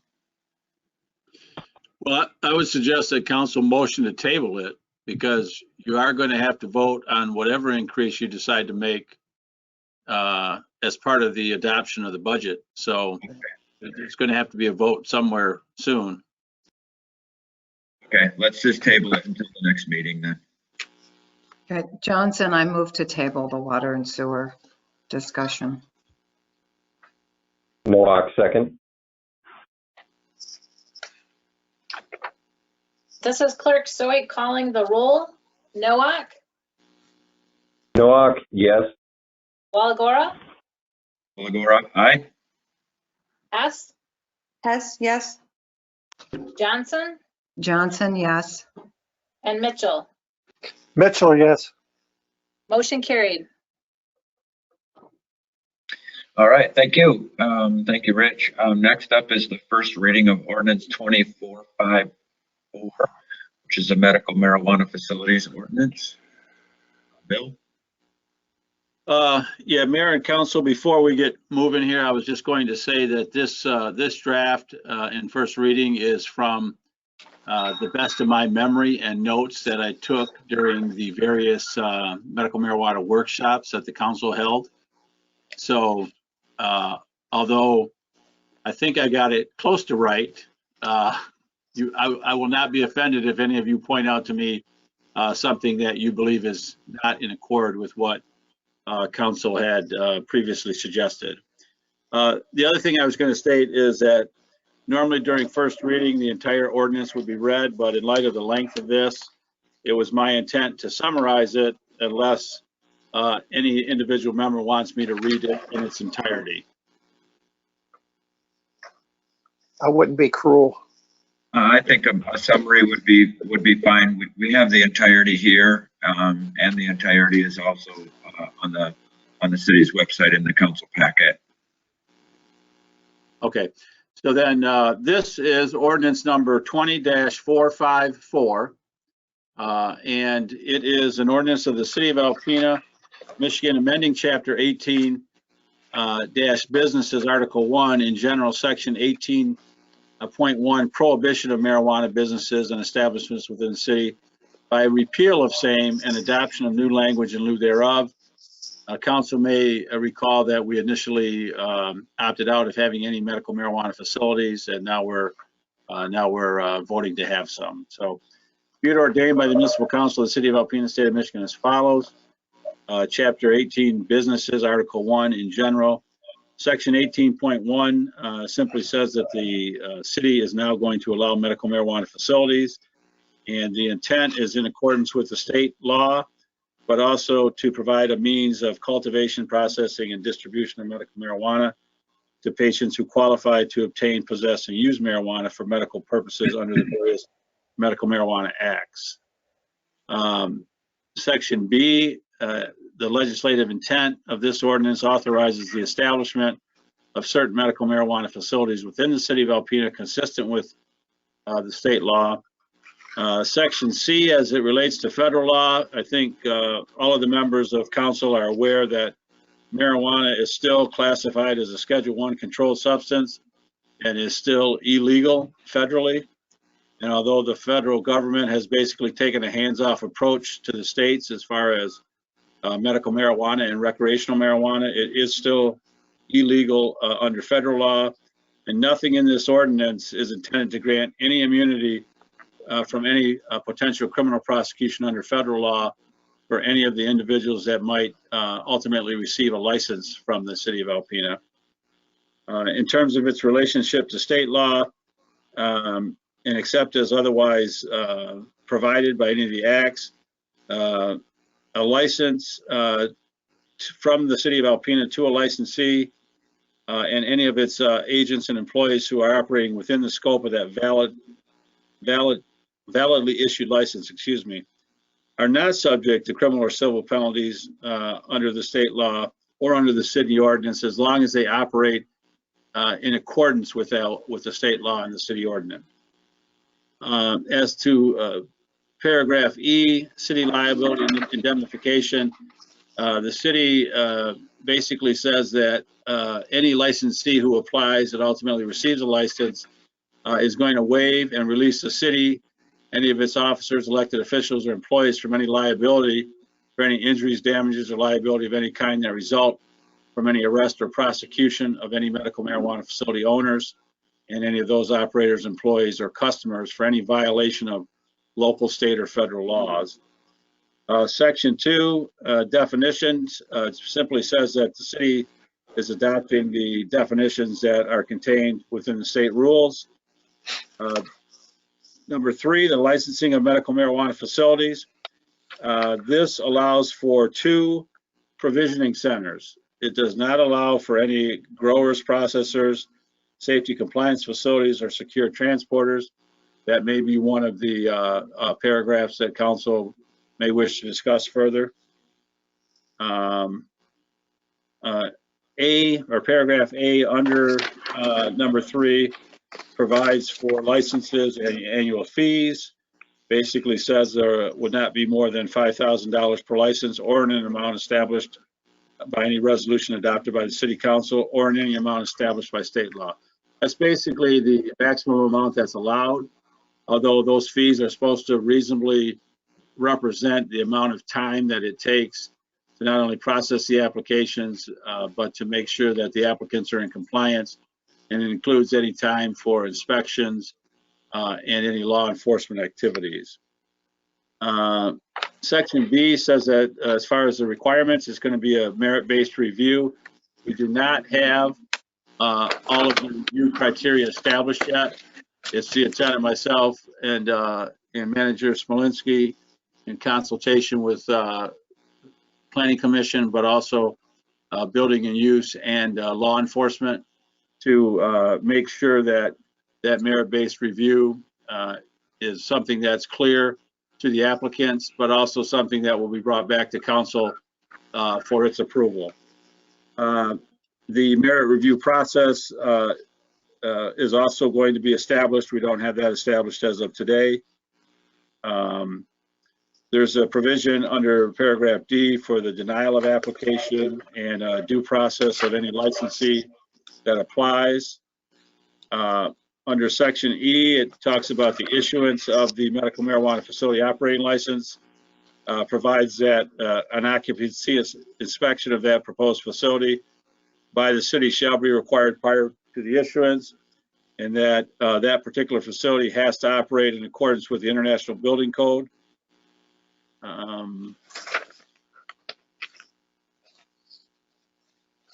Section F, or paragraph F, provides that a facility must commence operations within 1 year of the issuance of the operating license, or the license is deemed forfeited, unless that was extended for some reason by a majority vote of the full city council. And that would generally not be done unless there was a pretty good reason as to why they couldn't complete all of those requirements within 1 year of the issuance. There is a process for license renewal. There is a process for potential transfer, sale, or purchase of a license. The license itself is a revocable privilege. So just because a licensee gets it 1 year doesn't automatically mean they're going to get it the next. However, you know, the city has to operate in good faith, and if the licensee is otherwise in compliance with the city ordinance and state law, we can't decide that we'll pull a license just because we're no longer in support of that particular operator. There's also a provision for a revocation of license. There are some general requirements and restrictions regarding signage, hours of operations, odors, lighting, security, things of that nature. There's a section on prohibited acts in terms of the age of people to enter the facility, not using any medical marijuana at the facility, not allowing for the consumption of any alcoholic beverages at the facility, and there are some other prohibited acts in that section. This also requires the licensees to report criminal activities or any violations of the law. The licensed premises can be inspected when reasonably necessary. The section D provides for basically that other laws remain applicable whether they get a license or not. E talks about the grant of administrative authority. Section F provides for violations of penalties. Number G is a general repealer section. Number H is regarding severability, which just basically means if a court for some reason struck down one of the provisions of this particular ordinance, it doesn't invalidate the whole ordinance, it just invalidates that one particular provision that may be struck down. And the effective date of this particular ordinance would be 10 days after being adopted by the municipal council and duly published within 10 days of the adoption. There's also a draft of the medical marijuana map, and I know council was given that as part of the packet as well. Steve might be able to explain better those available areas, but that is a map that we believe is consistent with what council directed as far as locations previously. Okay, thank you, Bill. And there's the map. There for a second. There we go. Yeah, the map looked pretty much what I expected with the zones. I have a couple of questions, and then I'll. Oh, I didn't introduce myself for those that don't have their screen on. I'm sorry. This is Mayor Walagora again. So I've got a couple of quick questions, and then I'll go through council as well if they do. My first one was about the chart as far as the other entities, there's 5. There's 5 that go along with medical marijuana, and I guess I was always under the assumption right from the start that provisioning centers were the only ones that we were going to limit, because the other 4 were kind of already, their type of operation was already zoned into the zoning as far as whether somebody wanted to cultivate or if they wanted to a processing center or a testing center. There were already kind of established areas for those just based on our current zoning. And so I guess I was always in the impression that once we passed this ordinance, that the other 4 would just be written in as well. But I could be completely wrong on that. I don't know if we want to take that. Let's take that part first before I go into a couple of other questions that I have. Am I kind of off, or was everybody kind of expecting the same thing? Amber's raising her hand. Yeah, if I could comment, yeah, that was my understanding, is that when I saw those zeros, I thought it was maybe just a typo, because we'd always been, the other 4 would be either unlimited or the number was not applicable, because we weren't going to limit it because they were already going to be in commercial areas, so it wasn't a process of limiting a number. So yeah, I was always under the understanding the same as you were saying, that this would all be together so that people can apply for any of the license types. There's just only going to be 2 provisioning centers allowed. Any of the other license types, the other 4, could apply for them, and if they meet the requirements, then they'd be granted. I would look at unlimited on those other 4, depending on what the area can handle. I'm sorry, this is Councilman Mitchell. Yeah, okay. Cindy, where were you at with the And I assumed the same. I assumed that the other ones were uncapped because space is limited for them, so they kind of take care of themselves anyway. Yeah, that's my opinion. Okay, Mike, how did you perceive we were going to take care of that same, or? Yes, in fact, we had this discussion, I think, toward the end of that, as we actually discussed in council, if I'm recalling how many we were going to do that. And it was, my recollection was the same as the rest of the council, is that those were on cap, that we were just looking at provisioning centers at limiting it up to. So because all the other regulations would kind of cover that part of it. So I think we're good to move forward with unlimited on the rest of those. Okay. Bill, do you have, is that a huge, is there other parts of the ordinance that you will have to write in order to allow the other 4 entities, or just change the chart? Yeah, I'll just change the chart. If it's council's wish to have that be unlimited, then we'll simply change that 0 to unlimited in each of those 4 other categories. Okay, I think that's the consensus we were all understanding, right? Back from the workshop, so it doesn't sound like anyone's disputing that. So let's fix that part. Okay. The $1,500 for the processing fee. I'm assuming that you've kind of gone through everything that it's going to entail. My question was whether, when it got down to other things like having to do safety inspections and security inspections before they start, is that covered in that as an administrative fee as well, or? Yeah, from my perspective, unless council had a different feeling on it, my impression and my suggestion is that that fee would encompass any inspection fees on behalf of city personnel, so that there would not be separate fees on top of this fee. So for instance, building and zoning having to take a look at the building, that would be all part of this $1,500 fee. Okay, and that makes sense. I just wanted to make sure that it was all covered, that everything that we had to do was covered. I don't, like it was suggested quite a while ago, I don't want to have a fee that we can't justify, but at the same time, I want to make sure that everything is in there. And if you feel that current amount is fine, then then I'm okay with that. Is the security in 6D, the security feed, is that common? Is that something that's common, or even in the state law, or to have a feed that the police department can have a live feed? Is that normal?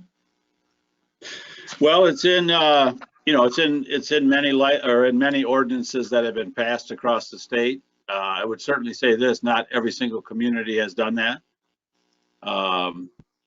but that's what's proposed here.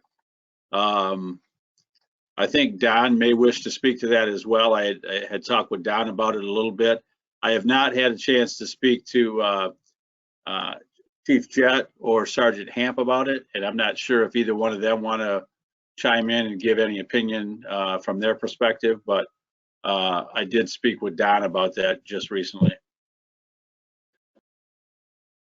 Mr. Mayor, this is Don Gillen, the building official. Yeah, when I spoke with Bill, looking through the ordinance, I mean, a law officer can go in there after an event or before an event. They can ask to review the security tapes that they have on their DVRs or however they're recording that information.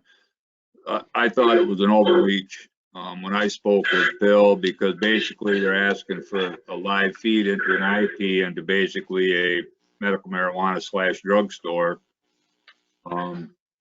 I'm not aware of the other ordinances because I didn't look that Bill's referring to, other communities having put that in. I just thought that was kind of a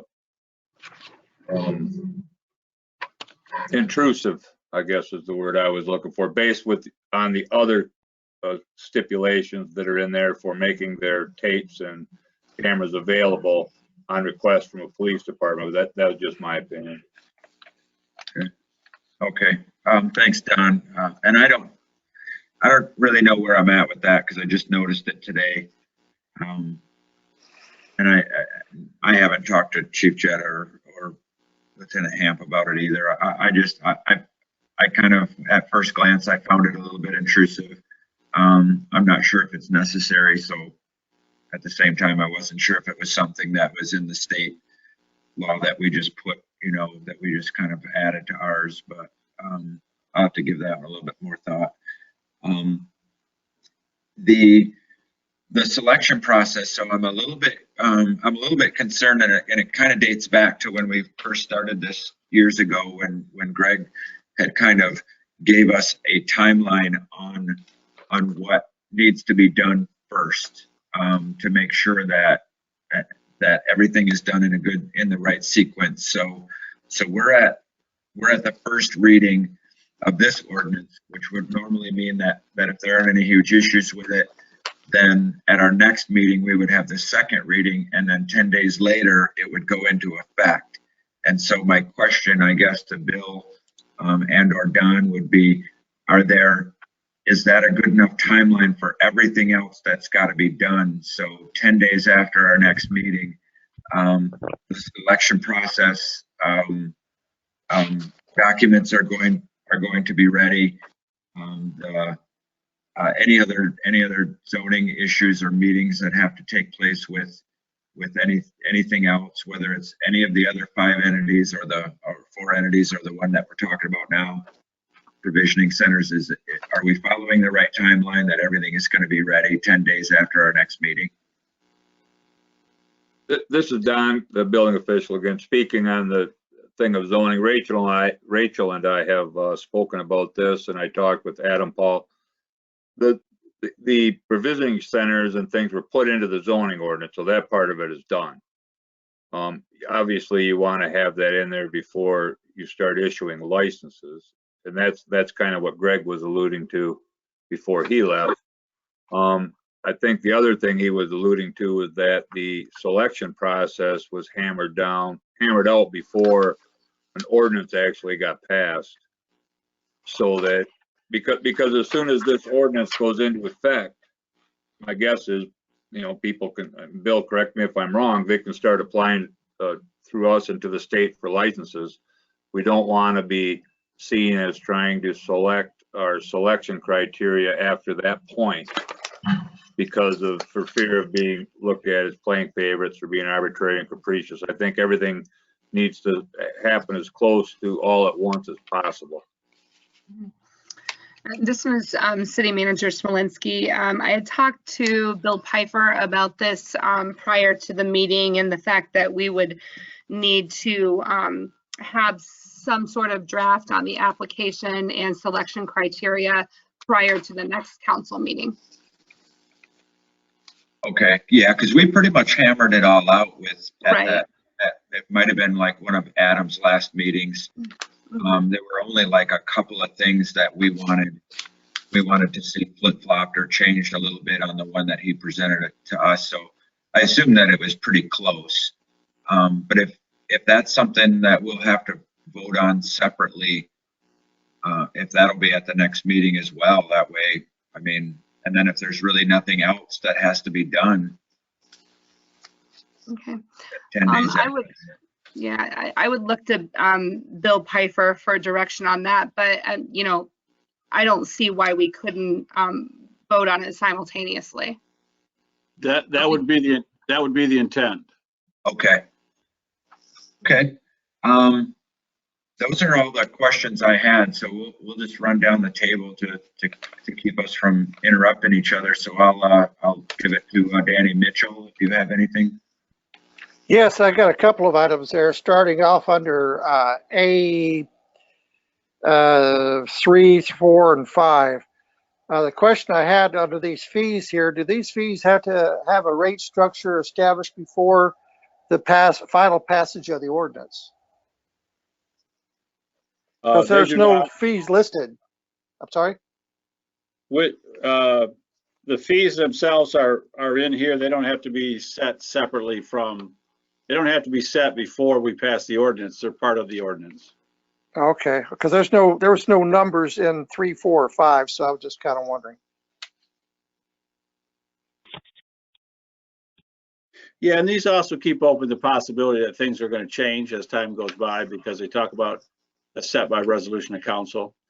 So as an example, state law may change next year and say you can only charge a maximum of $3,000, or you could only charge a maximum application fee of $750.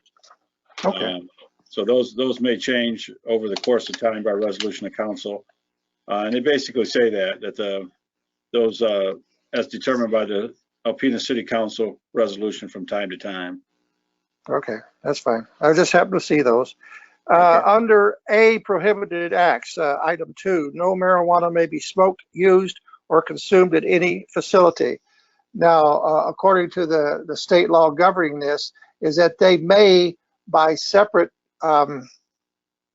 license, apply for a consumption room. So it is our intent not to have at any time by anyone smoking in the facility.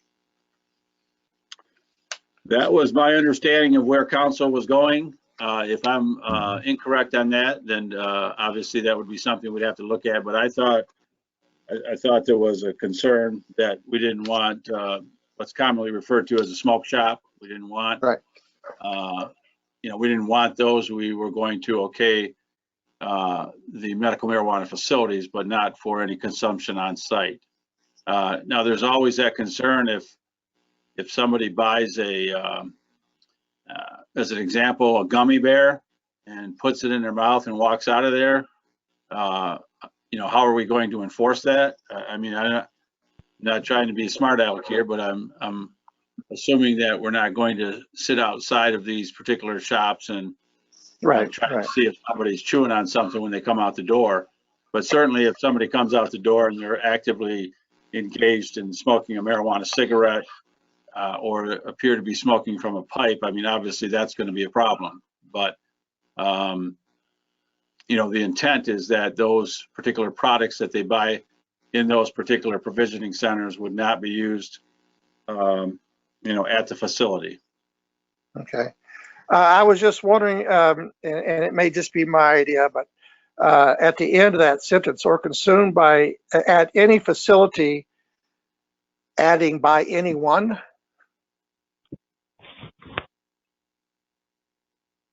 I mean, to be that specific, or is there a necessity for that? Yeah, I mean, that's, I guess beauty's in the eye of the beholder. From my perspective, I would read this as any marijuana smoked, used, or consumed at any facility. The facility would refer to the licensed medical marijuana facility. That it would cover anybody. I don't know, we need to say person or anything else. I think what's here covers it. If council wished to be more specific, we could be more specific, but just throwing it out. There was another one here. Come on, which page was it on? I should have wrote it down. Okay, here we go. It was under G, I think it was, concerning any entity purchasing or receiving a transferred license must submit an application, and all this stuff. My question in there was, what about a time limit before sale or transfer to prevent a shell operation?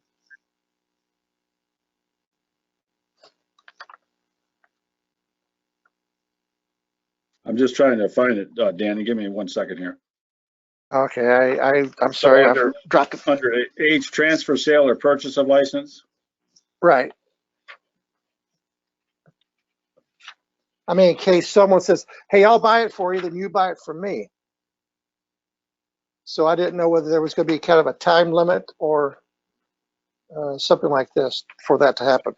I think part of that will go into the selection criteria that we're going to bring back for council, because I know there was discussions about were we going to limit it to one entity per address. I can't remember right off the top of my head what ultimately council decided on that. I'd have to check my notes. I'm not prepared to answer that right on the spot, but would the new owner have to reside in the same address, the business? Well, the new owner is going to have legal control of that particular facility. So they're going to either have to be the owner of that particular property or have some type of arrangement with the owner of the property by way of a lease or something else that they provide to the city that shows that they have the legal right to occupy that particular building. Okay, that's what I have. Thank you. Okay, thank you, Danny. Amber Hess? Yes, this is Councilwoman Hess. I do have a few questions and thoughts on the matter of the live feed camera. I would like to hear from Chief Jett perhaps and what their thoughts are on that, but it does seem so intrusive considering that there's already provisions that require 24/7 surveillance and cooperation with police. So that's just my thought on that. I do have a question about the general requirements towards the end. It's number 4. The first one is exterior signage. I think everyone here, maybe except Danny, probably remembers a few years ago there was a Supreme Court case about signage, and communities all over the country had to change their ordinances because their Supreme Court said you cannot regulate the content of a sign, only its size and its location.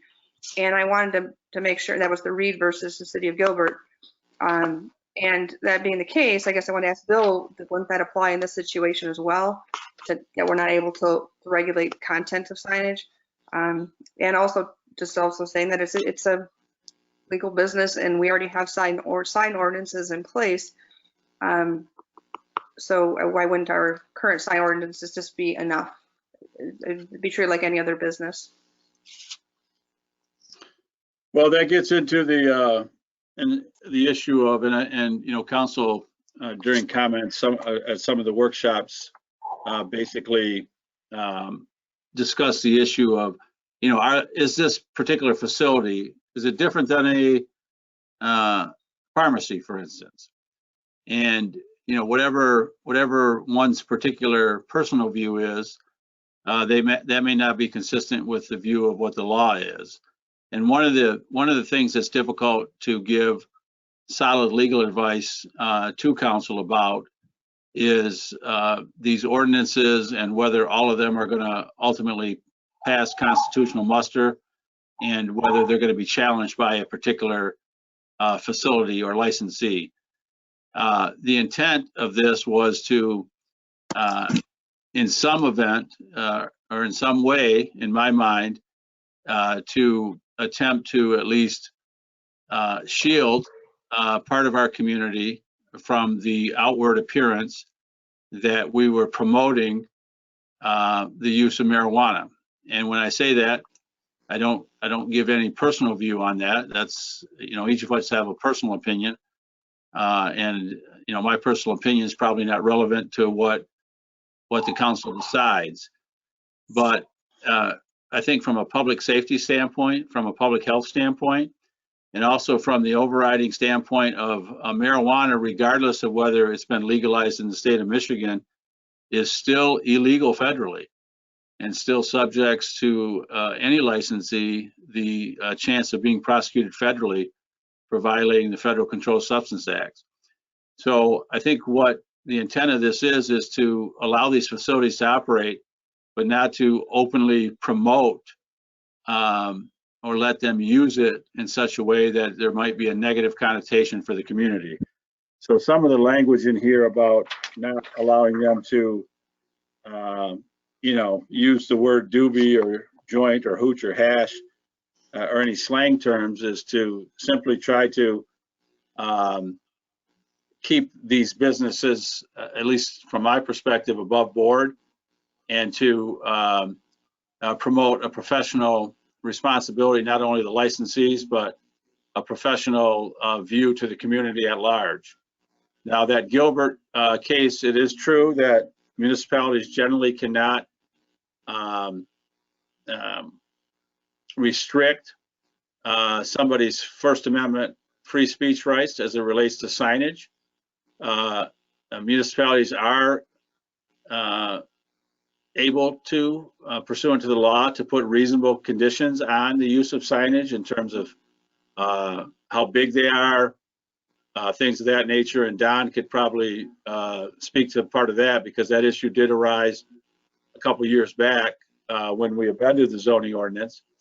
And you can, depending upon what street they're on, for instance, on Chisholm Street, with the narrow sidewalks and the closeness of some buildings to the street, we don't allow signs that hang out off the building, for instance, or at least signs that protrude out more than a certain distance.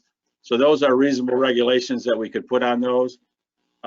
It's my position as the city attorney that we should restrict to the best of our ability in this particular fashion the outward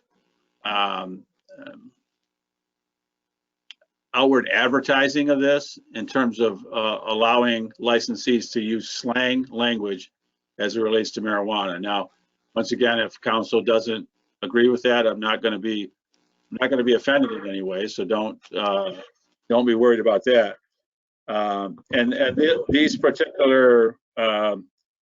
This particular provision, once again, has been found in other ordinances across the state, and it's not found in some ordinances across the state. So I can't tell you legally with certainty whether if we restrict this at some point in time, this might create problems for the city in terms of somebody trying to sue and say, I want to have a sign that says hooch and any of these other slang words for marijuana. But I think to promote in our community a professional atmosphere to these particular types of facilities, I think it's important that we restrict the use of these types of things, these types of slang words, as part of our licensing process. Once again, if council doesn't agree with that, I'm not going to be offended in any way. We certainly can change it if the will of council is that we should not be restricting it.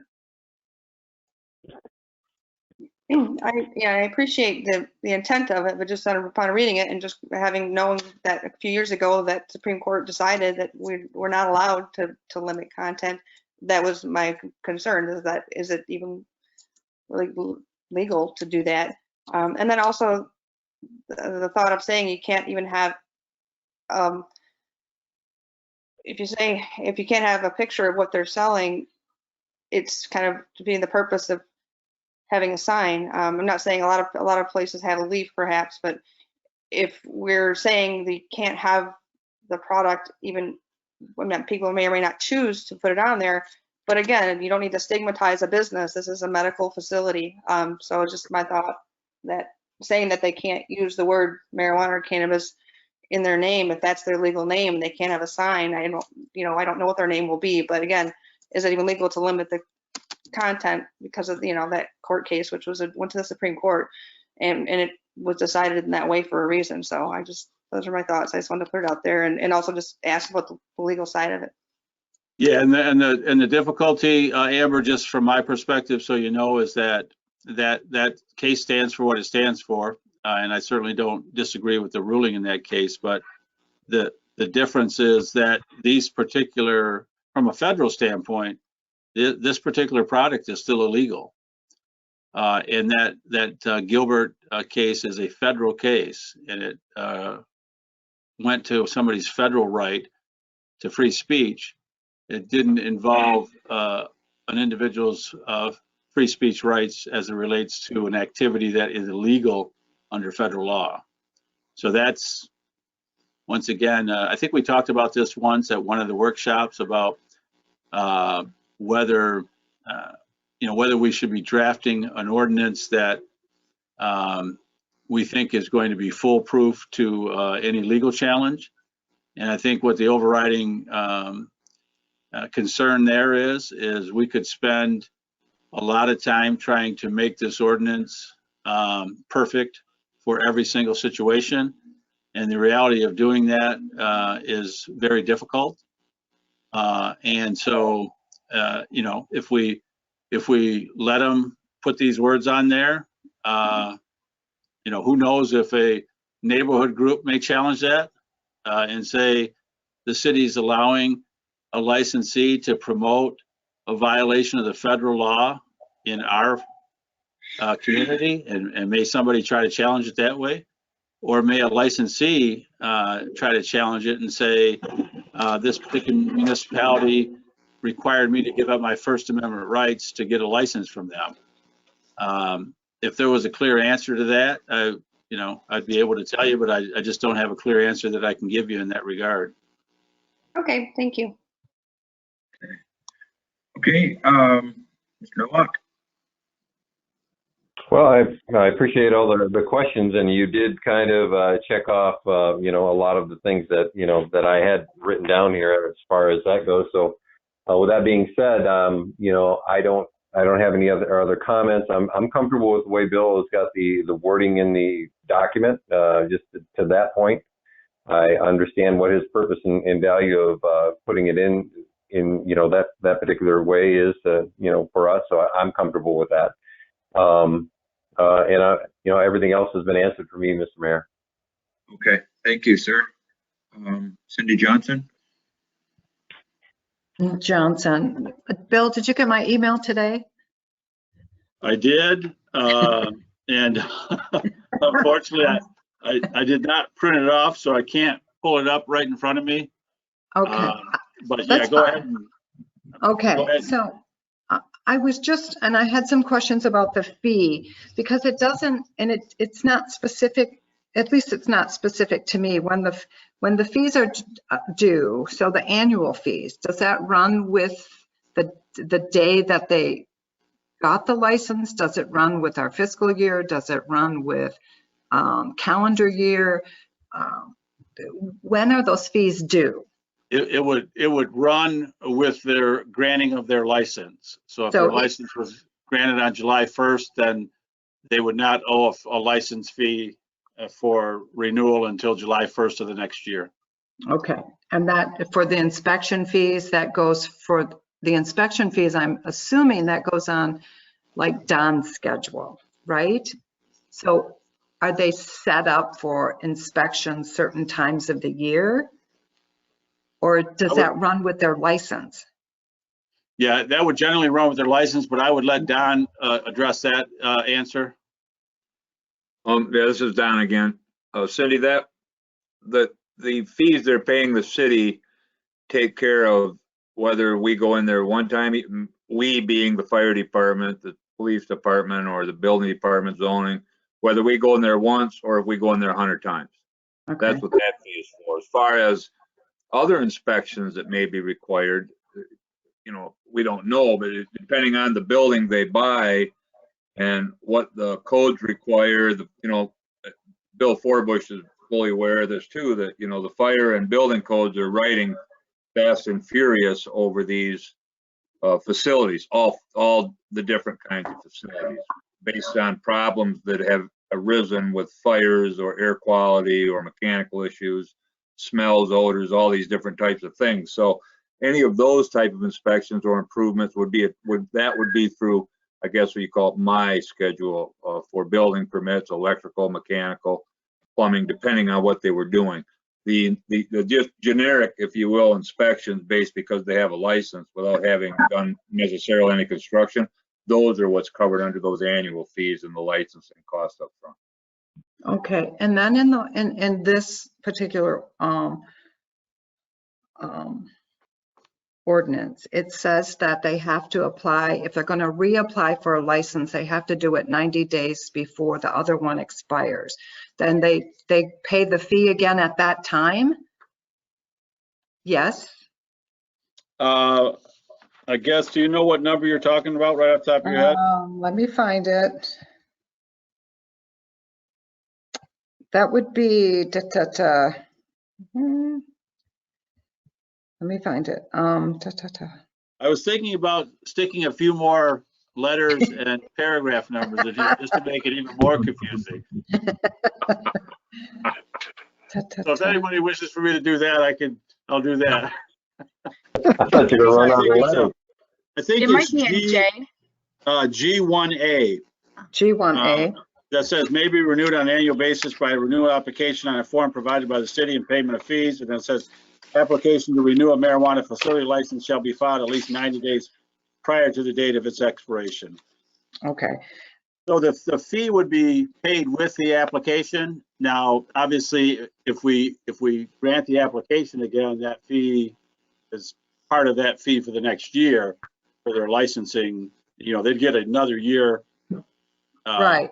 license. But they actually only have, well, they get a year at a time, but they have 9 months before they have to come up with the fee again. Correct. For each year. That's, and maybe they'll do really well and it won't be an issue. Okay, so this kind of confused me. So let's just say that we open this up and it says that it opens when we start accepting applicants. It's a 45-day open window. So let's say we have 2 spots and maybe we have 2 or 3 applicants and maybe only one is eligible. Do we open it up again for 45 days or is it always open? Well, it would always be open, okay? And I discussed this with Rachel a little bit earlier today as an example. Let's assume we had 6 applicants. Mm-hmm. And obviously, we went through the selection criteria and we rated them 1, 2, 3, 4, 5, 6. And we said to 1, your license is approved. And then we said to 2, your license is approved. And 2 said, as an example, thank you very much, but we're going to not accept the license that the city has granted us because we have decided that we're going to open a place in Gaylord that we've been approved for, and let's say Sheboygan that we've been approved for. Now, I don't know if Sheboygan's doing medical marijuana or not, but let's assume a particular business decided that although they had applied for a license and although they were one of the top 2 for the city, they ultimately rejected that license because they made other business plans. Okay. And so then we've got 3, 4, 5, and 6 ranked in that way. If somebody else wanted to apply, knowing that only 1 license had been granted, I don't think we should be limited to deciding between 3, 4, 5, and 6 whether they get it, because that new applicant may ultimately be number 1. So we would continue to roll applicants and pick the best one on each particular time that one of these licenses opens up. But in light of the way medical marijuana is going in Michigan, I would be surprised if we don't receive more than 2 applications. And I'd be surprised if we don't have 2 facilities opened up relatively soon once all the licensing requirements are met. So I don't know that we're going to have that issue. We might, and we should plan for it, obviously. But I guess that is an unanswered question, or at least that's not anything that we've answered that I can recall during any of the workshops, which is how we would do it, assuming one of those folks either decline the license that had been granted, or let's say one of those licenses gets pulled for some non-compliance with state law or some other reason why it gets pulled. Is it the intent of the city, excuse me, to go right to the next license, the next license that we had received originally, or would it be that that particular license is up for application again amongst anybody that wants to apply for it? Okay.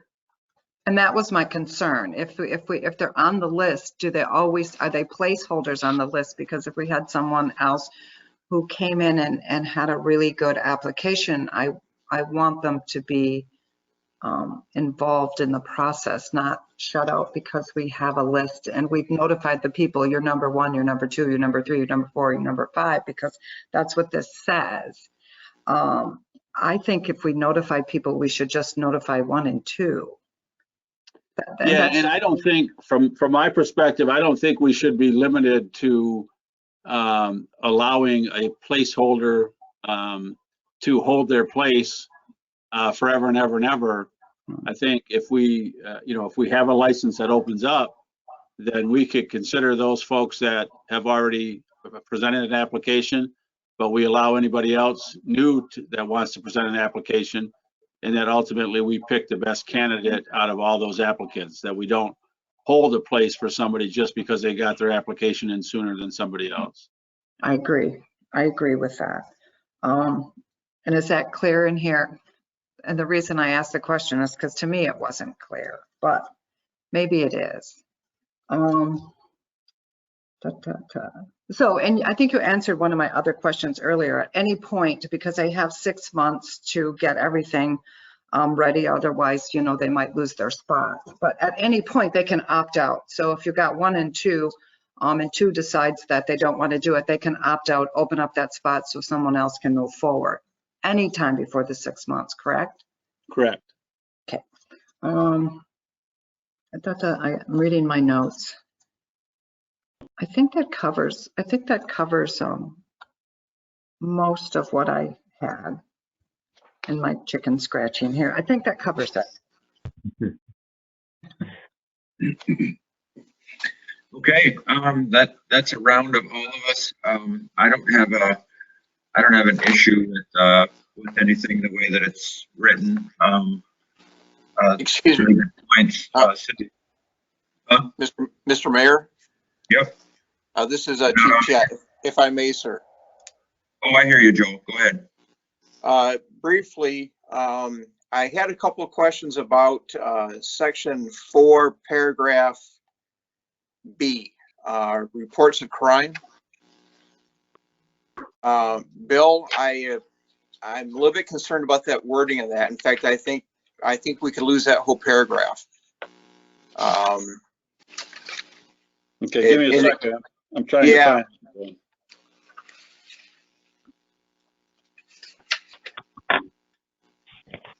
It's towards one of the, I think 2 pages towards the end.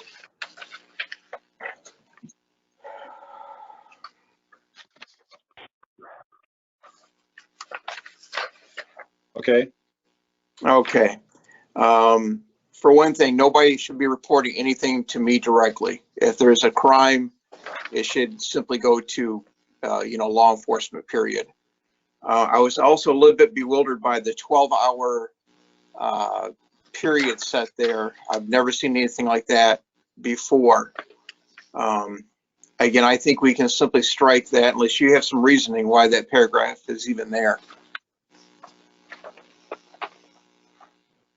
Well, yeah, I'm not sure that we I guess, technically need it to the police chief. It would be to, I think, shall be reported to law enforcement. The 12 hours was mainly just to avoid the situation where something is reported significantly farther down the way, because, you know, we are licensing these facilities. But I don't have I mean, if council or Joel, if your recommendation is that you don't believe that's needed from a law enforcement standpoint, then I don't have a problem with taking that out if that's the will of council.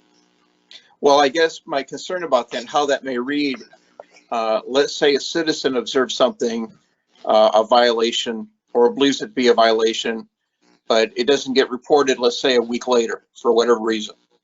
And how I'm reading this basically says that, I'm sorry, you're outside the 12-hour window. You can't report it now. I mean, that's how I'm looking at that. And that's why I understand the intent of being expedient, but also I think it could be argued if you're outside of a window, it's no longer permissible according to the ordinance. You follow? I understand. Yeah, I mean, we don't need that 12-hour language in there necessarily. Yeah, I would strike that whole paragraph. And then I guess in general, I'm more of a fan of keeping things more open when it comes to the language. The following paragraph regarding inspections, like in 2, it talks about inspection of the City of Alpena Police Department. I would simply make it law enforcement, keep it vague.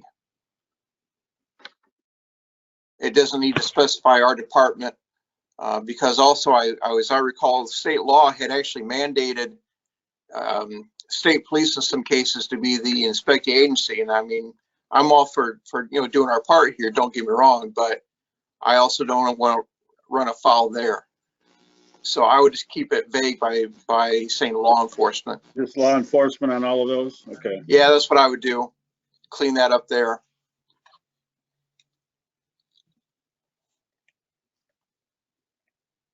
Those were probably my primary catches. And regarding, the group here, regarding your concerns about the cameras and so forth, I share your concerns. I see what Bill is saying, and I'm all for trying to keep everybody safe and trying to solve crimes, and cameras are a big part of that nowadays, but I'll be surprised if that doesn't get challenged down the road. I think you will see a challenge to that. But other than that, I think I'm good with it. Okay, thanks, Joel. I guess the issue that I had with allow, from what I've seen and understand, all of these facilities have a pretty incredible security and camera system inside. But for us to even suggest that we're going to have a live feed to any department in the city, whether it's law enforcement or any other department, I don't know if that's cool, for lack of better terms. I don't see the necessity for us to have a live feed at a business of any kind. Well, we don't have it at others, and I think that's going to be the first argument. And there are several issues here, and I just think it's going to get challenged, and I think that we would be on the losing end of that if we were to try to make them have. I mean, and I agree with you, sir, that they're probably going to have, I would hopefully have, a state-of-the-art surveillance system anyway. But for us to be able to tap into it at our will, I think is going to be, from a legal point of view, problematic. And I would not encourage that. I think that there's certain things that we might be infringing upon, and I'm not a fan of that. Okay. And I appreciate that. And so, Bill, I don't know if you want to take that out before we get to the final reading, unless somebody specifically wants it or needs it. I would just as soon not have that in there. Okay. everything else I was fine with.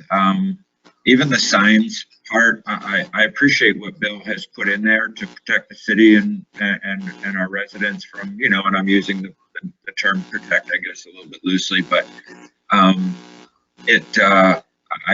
I can't speak for the industry because I'm not in it, but I assume just from what I've seen that that's what they expect. They expect to not have big pot leafs on their advertising, and they work their way around that. So I think the terms that he has in there are not only appropriate but expected. Otherwise, I don't have any issues with it. I think with the input that we've had, I think we'll be ready in a couple of weeks. Yep. Bill, if I may ask, I'm scanning through this. So we do have a clause, and if a business does not abide by the rules, there is a process for yanking the license, correct? There is. Okay. Okay. Yeah, I'm all set, everybody. Thank you. Okay. Mayor, if I could briefly summarize, just to make sure I'm on the same length with council. First of all, as to the facilities other than provisioning centers, that would be changed to unlimited. Yes. As to what Chief Jett just addressed regarding security, we're going to strike 6D, which would require the licensee to provide IP address to the city with real-time access. Yes. We're going to strike reports of crimes within 12 hours. We're going to strike that whole paragraph. And then under where we specifically provide for as it relates to the inspection of the licensed premises by the City of Alpena Police Department, or where it says police chief, we're going to keep those provisions in, but we're going to provide that those would all state by law enforcement rather than limiting it simply to the City of Alpena Police Department. And then the selection criteria are something that we would present to council as well at the next meeting. And I think if that's a correct summarization of the changes, that's what I'll do, unless there were some other ones that that council wishes to be changed or modified. I think that this is Mayor Walagora again. I think that pretty much sums it up, other than a couple of the concerns that Cindy had as far as the window, or what we would do in the event that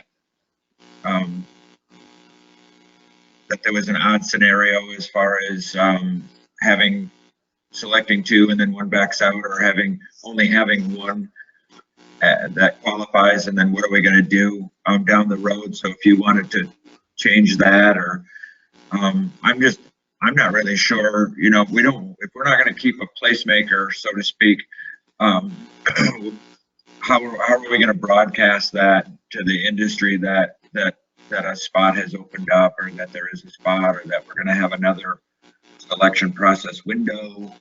Because I'm not really sure what you landed on with that, and if it's something that you want to just work on and then shoot it out before the next meeting or something, that's fine if you don't have it like worded right out right now.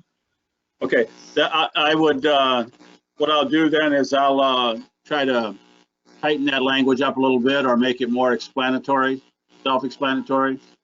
Okay. So I'll address Council Member Johnson's concerns in that regard, so that it's more clearly defined how we're going to do that should one of those licenses open up. Thank you.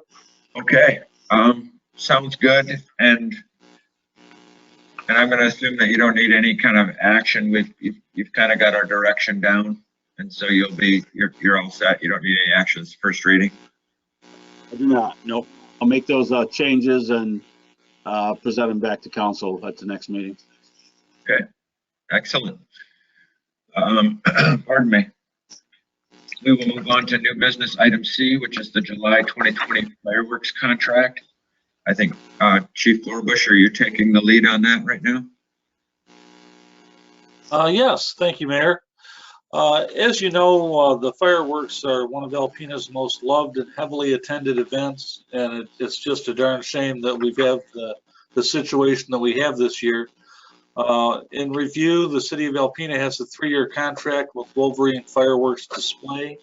We've been working with Wolverine for a number of years now, and we've really kind of cut down the number of vendors because of the safety, the crew integrity, the experience that they have here in Alpena. Prior to that, we waffled around a little bit and it didn't work out very well. We had some safety issues.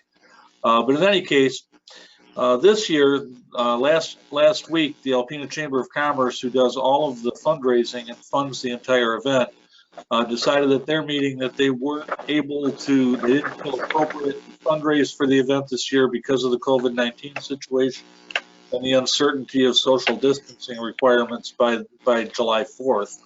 So Deputy Chief Rob Edmonds reached out to Jenny Campow from Wolverine Fireworks, and she said that if we wanted to cancel, and we haven't decided that yet, but if we wanted to cancel because we don't have funding to move forward with the project, that they would, quote, totally understand, and they're willing to waive the 2020 show and extend their 3-year contract 1 more year to 2021 to do the show at that point.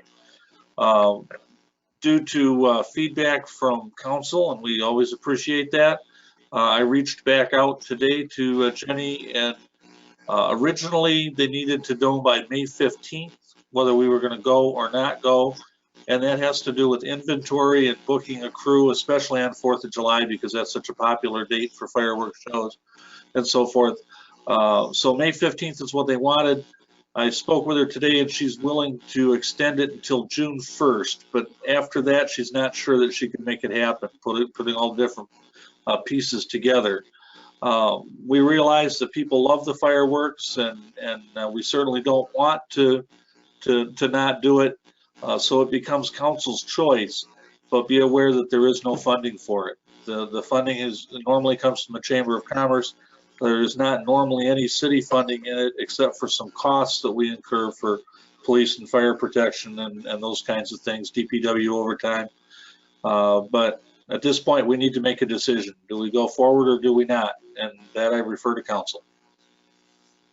All right, thank you, Chief. I appreciate that. And here was my biggest concern, and I talked to Rachel about it this morning, was that if we cancel, if we're the governing body that's going to cancel the fireworks, and we do it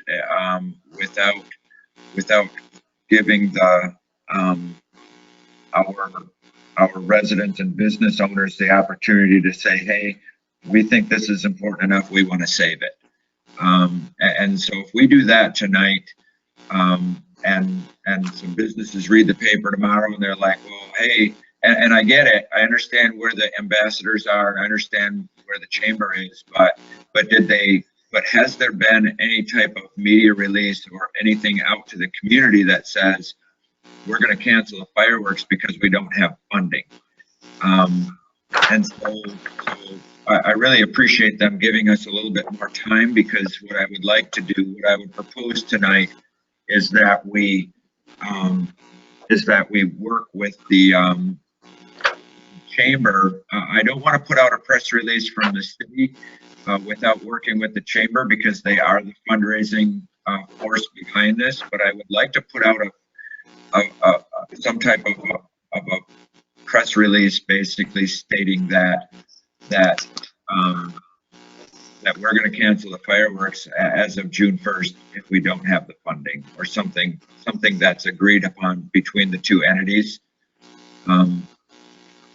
Because we can sit here, and some of us can, and there's been a lot of comments on Facebook, if you guys haven't noticed, or social media, from both perspectives, but it's never my perspective, and I don't think it's council's perspective to say, hey, business A should not be spending their money on fireworks. If business A comes out tomorrow or anytime before June 1st and says, I'm going to spend 20 grand on the fireworks to save them for this community, it's not my place to say that they can't. And I would like to give the community an opportunity to do that if that's what they want to do. This is Clerk Soik speaking. I also serve on the Chamber of Commerce Board of Directors, and we had a meeting last Tuesday. So at that point, the fundraising was supposed to start like a week or two prior to that, and it didn't. So now they were already behind the eight ball. So so it was voted to just not fundraise. And if we don't have any funds, then we can't have the fireworks, obviously. But if other community businesses or anybody else wants to chip in and we can get that target, then I would think that we could still do it.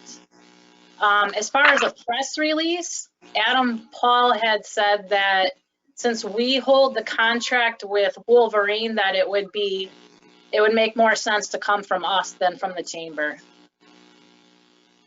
Okay. Yeah, that makes sense. And I understand the chamber's position from what I've read, as far as fundraising, and I'm not suggesting that anybody, including the city, does a fundraiser or does fundraising. But to give an opportunity for basically unsolicited people or entities or businesses to try and save the fireworks. That's kind of where I'm going with it. And still with the caveat that we really have no idea where we're going to be on the 4th of July, whether we'll be even allowed to do something like that encourages people to gather. I don't know. Mayor Chief Forbush, I just wanted to point that out as well.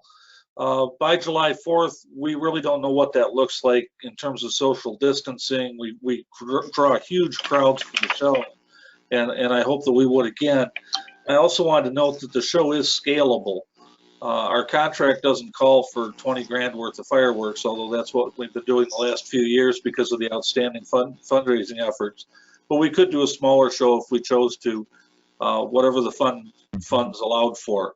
I just want to mention, though, that there is no city money in that, and so the city can't move forward with it unless you allocate dollars.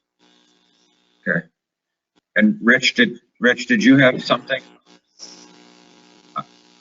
Oh no. Okay. So basically, I'll just kind of open it up to what you guys, any dialogue that you guys might have on the topic. I don't know. I really didn't want to cancel it tonight. That's my perspective. Well, Councilman Mitchell here. Oh, go ahead. Go ahead. Councilman Mitchell here first. I did read the True North Radio Facebook thing like this. There was a whole bunch of comments on it. And the big takeaway I'm getting from it is at least half the city residents don't understand where the money's coming from. Okay, or they don't understand, are they thinking that it's being canceled because of social distancing or the other stuff like this? I like the idea of the June 1st. I would say if a press release went out there to let the folks know exactly what was going on to answer these questions, but to also say that we have to have a commitment of X amount of dollars by, say, May 25th. All right. And however they can get the money together, because you might actually have some businesses some way or another that are willing to throw up $5,000, something like this. I would at least throw that idea out of there, other than other people who, kind of like a telethon type thing, that would put forth monies for this thing because they enjoy having it. So I'm supportive of the idea of at least putting out a press release describing what the obstacles are, but how it goes about doing it and putting it on us like this. Mayor, can I? Yeah, sorry. Let's go around. Let's go around council real quick, and then anybody else. That's go ahead, Amber Hess. Let's go to you. Yes, Councilwoman Hess. I want to say I appreciate Mayor Walgore's thoughts on not wanting to cancel tonight.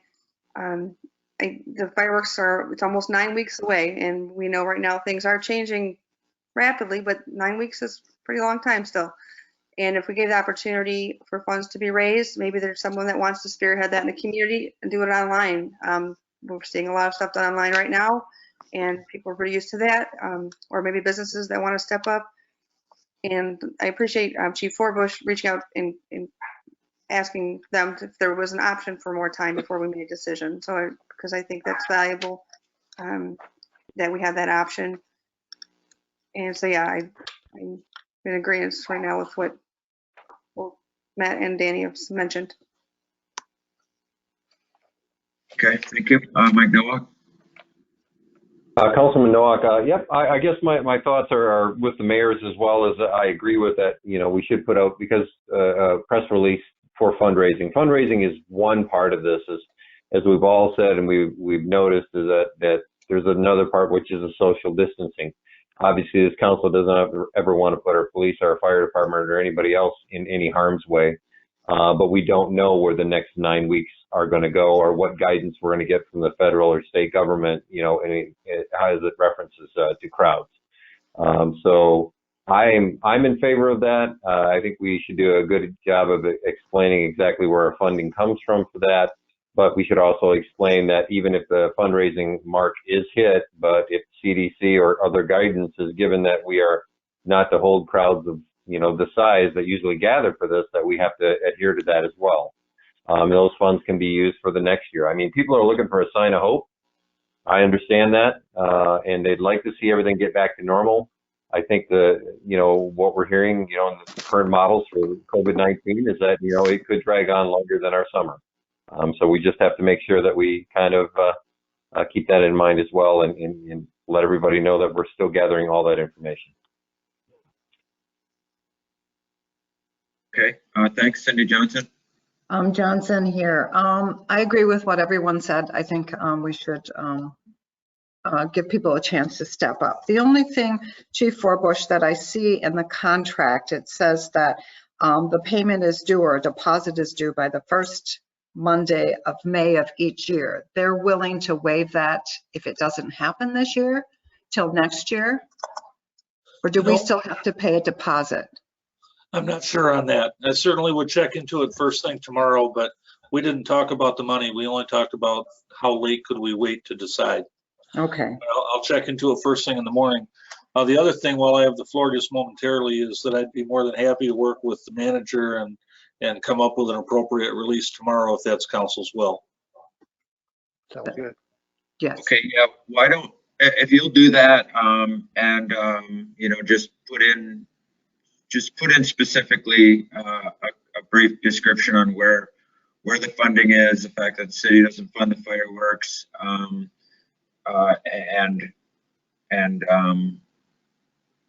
how about if you guys, how about if you email that off to everyone on council before it goes to the press, so we can get a good idea of what it says. And that's what I was going to say, is we'll run it by everyone.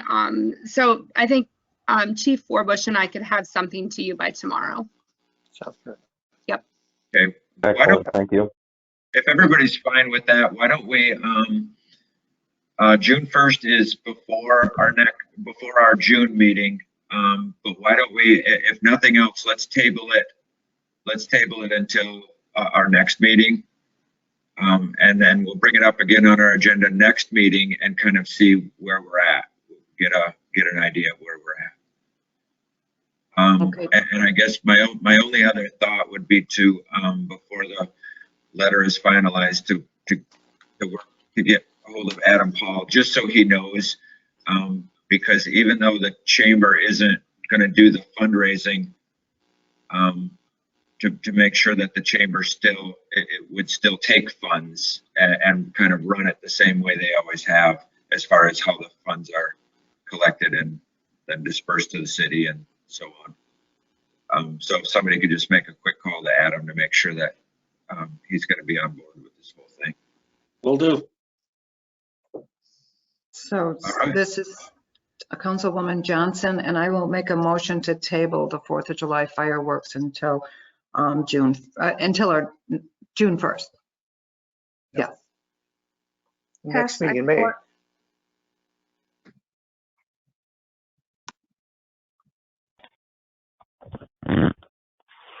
I'll give a point of clarification. Cindy, you said June 1st, but I think we were talking about tabling it until May 18th meeting. Okay, so May 18th, I'll wake up.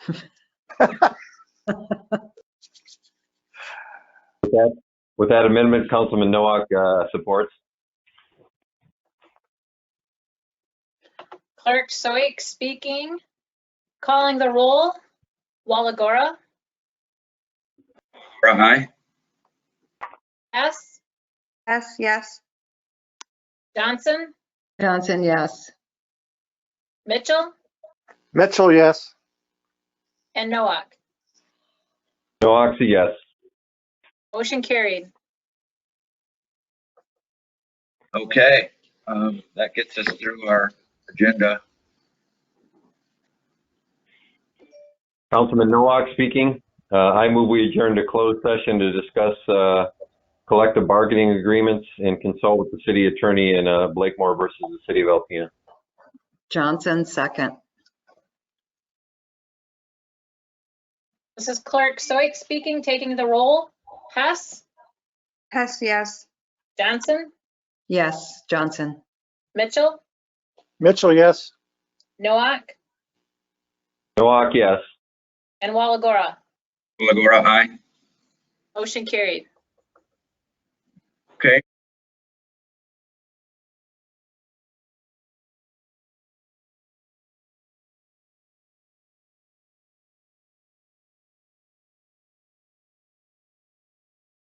Took you guys so long. All right, there's the three. We gotta wait for Anna though. Yeah, I gotta wait for Anna. There she is. There she is. I move we adjourn. It has second. Okay, so Nowak and Hess. Right. Yeah. Okay, we are adjourned. Thank you. All right. Bye.